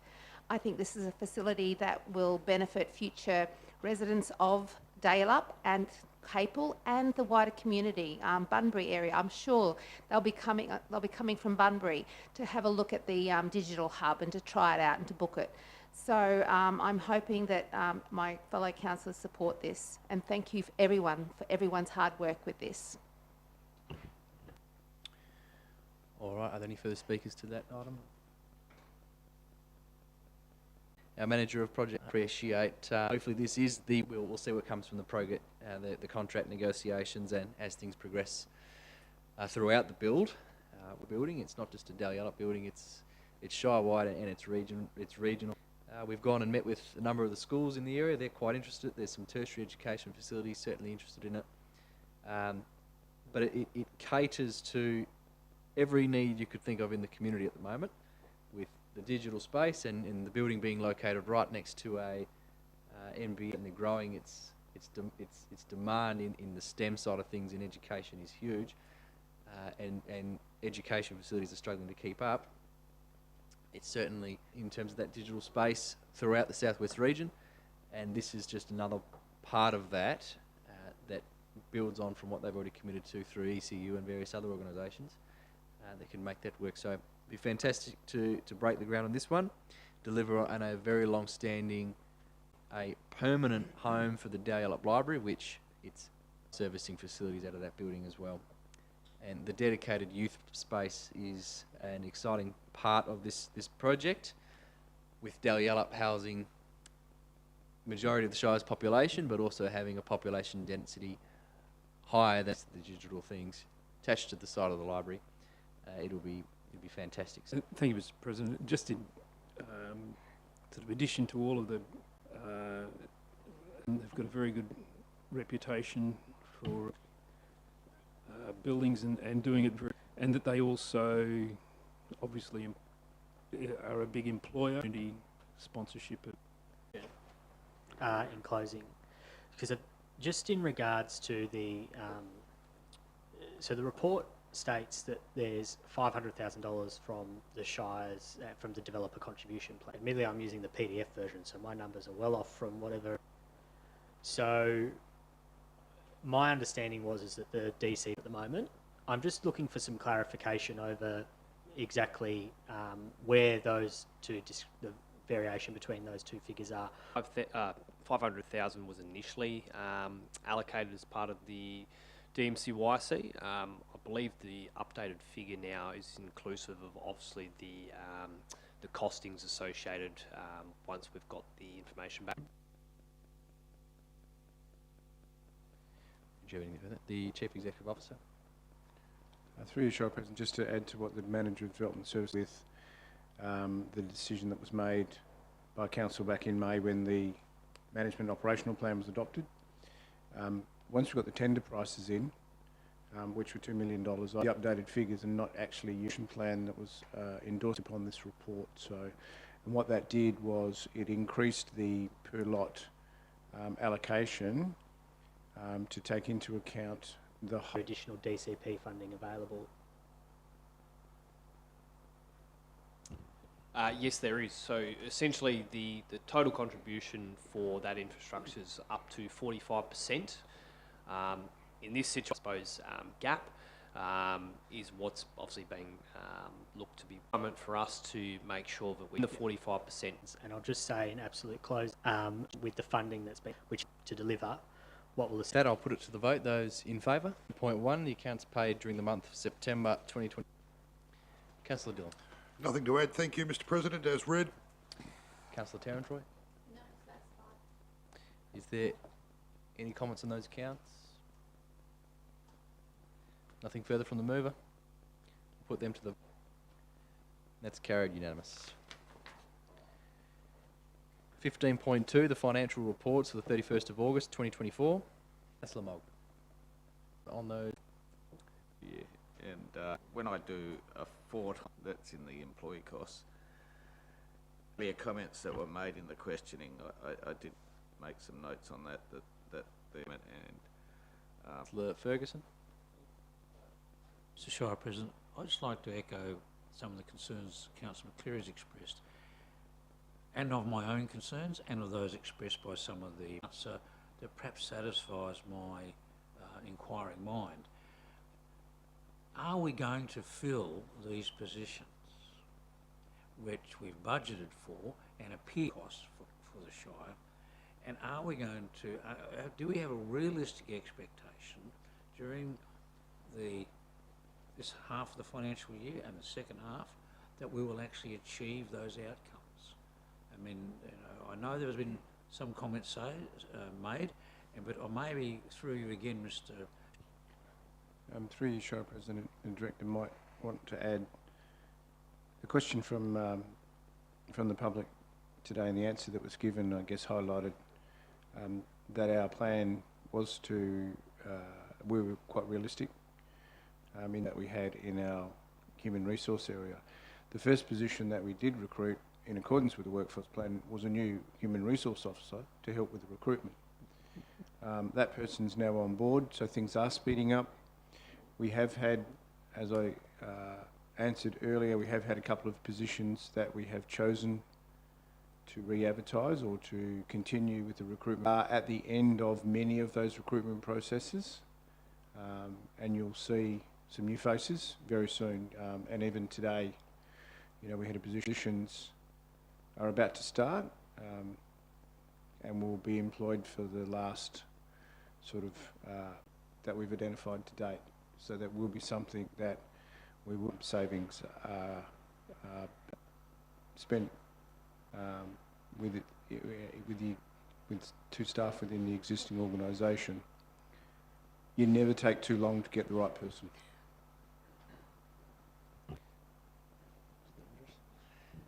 That satisfy your question? Thank you, Mr. Shire President. Earlier around the material and contract variations. So I think that's a really good sign that, and the Shire President said this time and time again when you're budgeting for, and potential, I hope, and I'm not going to make the team promise to do it. That's the. No, Councillor McCleary, wish to close. At the end of the year, up to that limit, so we need that money in the next year. So we need to understand that going forward when we're setting the budget. I think it's all about cash flows, and when we hit that, dare I say, they might call it an S curve, which shows you. I'll put that to the vote. Those in favour? It's carried unanimous. Is there a mover for that? It's still slightly mysterious to me as printed, but I would like to put the question, even though it was touched on earlier on in the meeting tonight. Is there a risk here, but can maintain the integrity of the Chief Executive Officer? Speak to three elements. Made to adopt the original rate table was done in good faith. Particularly in the media, it was a very complex. Change the form. Any person can bring a matter that would be dealt with. A decision was made that either advantaged the correction. The rates notices are the same as they would have. President, yes, as the Executive Officer, to move into confidential session to receive that. Well, Council has the ability to request all information that the local government has. There's no requirement. Well, I understood the answer. To adjourn, we're dealing with the matter, and we yeah. want to deal with it before, it gets too late. We want it to send it off. We want to get it back for the November meeting, within reason, the comprehensive list. Okay.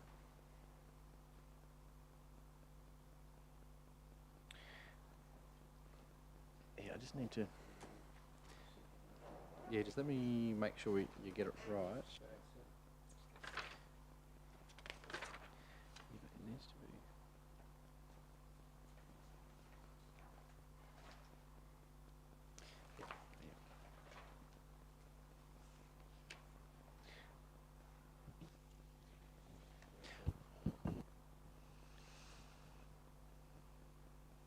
Move has the right to speak to the deferment.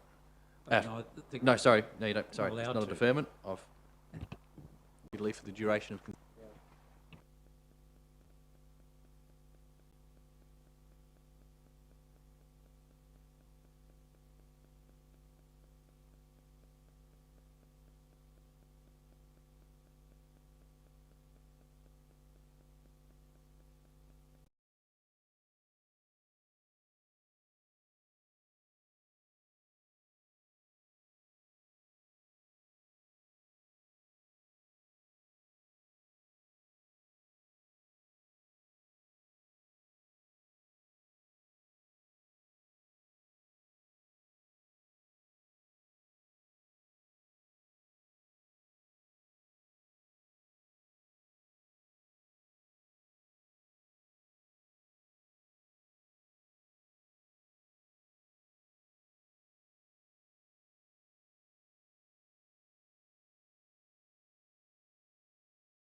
All right, now that we're back from behind closed doors, is there any questions or discussion on that item? Councillor McCleary? Sorting out the, trying to think of the right word for it. At any rate, we need to go through this stage first, get it into SAT, and then get an answer back and move forward on that. We could debate this all night, and I don't think it'll achieve anything other than that we need to go to SAT with an outcome and have that come back to council in the November meeting, hopefully. Any further speakers on the Deputy President? Yeah, thank you, Mr. President, and thank you to Council for indulgence on coming out of behind closed doors. I think it's vitally important that this conversation is had in the public realm, and I just have one very simple statement to make, and the comment has been made about embarrassment. In this situation, embarrassment is unavoidable, and the only option I believe Council has is to take responsibility and refer the decision to SAT. It's what Council's been asked to do, and that's what Council should do. Are there any further speakers to the item? Councillor Tarantroy? I believe in full transparency, and this is the only way we can have full transparency. Thank you. Any further speakers to the item? No, I'll just add to echo the sentiments of the last two speakers. It is important that we do have this conversation in the public. We do not have anything to hide. We own our mistakes and we face up to them. It was an administrative error. We understand that. We're going to go about correcting it. We could have dealt this not through the council format. It could have just been dealt with through officers, signing of a few letters. But we want to do this in an open and accountable and public way. Because I'll see this when it comes back to us in November, and we'll get on and we'll do the job, what we're here to do. All right, any further speakers on that item? Councillor Ferguson, you wish to close? Thank you, Mr. Shire President. My only intent in staying in closed session for a little bit longer was to ask a particular question, which I'll just have to move on from. But certainly I support the fact that council deal with it, owns up to it and gets on with it. So I support the motion. Thank you. All right, those in favour? It's carried unanimous. New business of an urgent nature? There is none. We now move to public question time. Questions from the public? Nope. Motions without notice? Nope. Notices of motion for consideration at the next ordinary meeting of the council? Nope. There are no items for consideration behind closed doors, and there being no further business on the agenda this evening, I'll declare the meeting closed at 10:05 p.m. Thank you very much.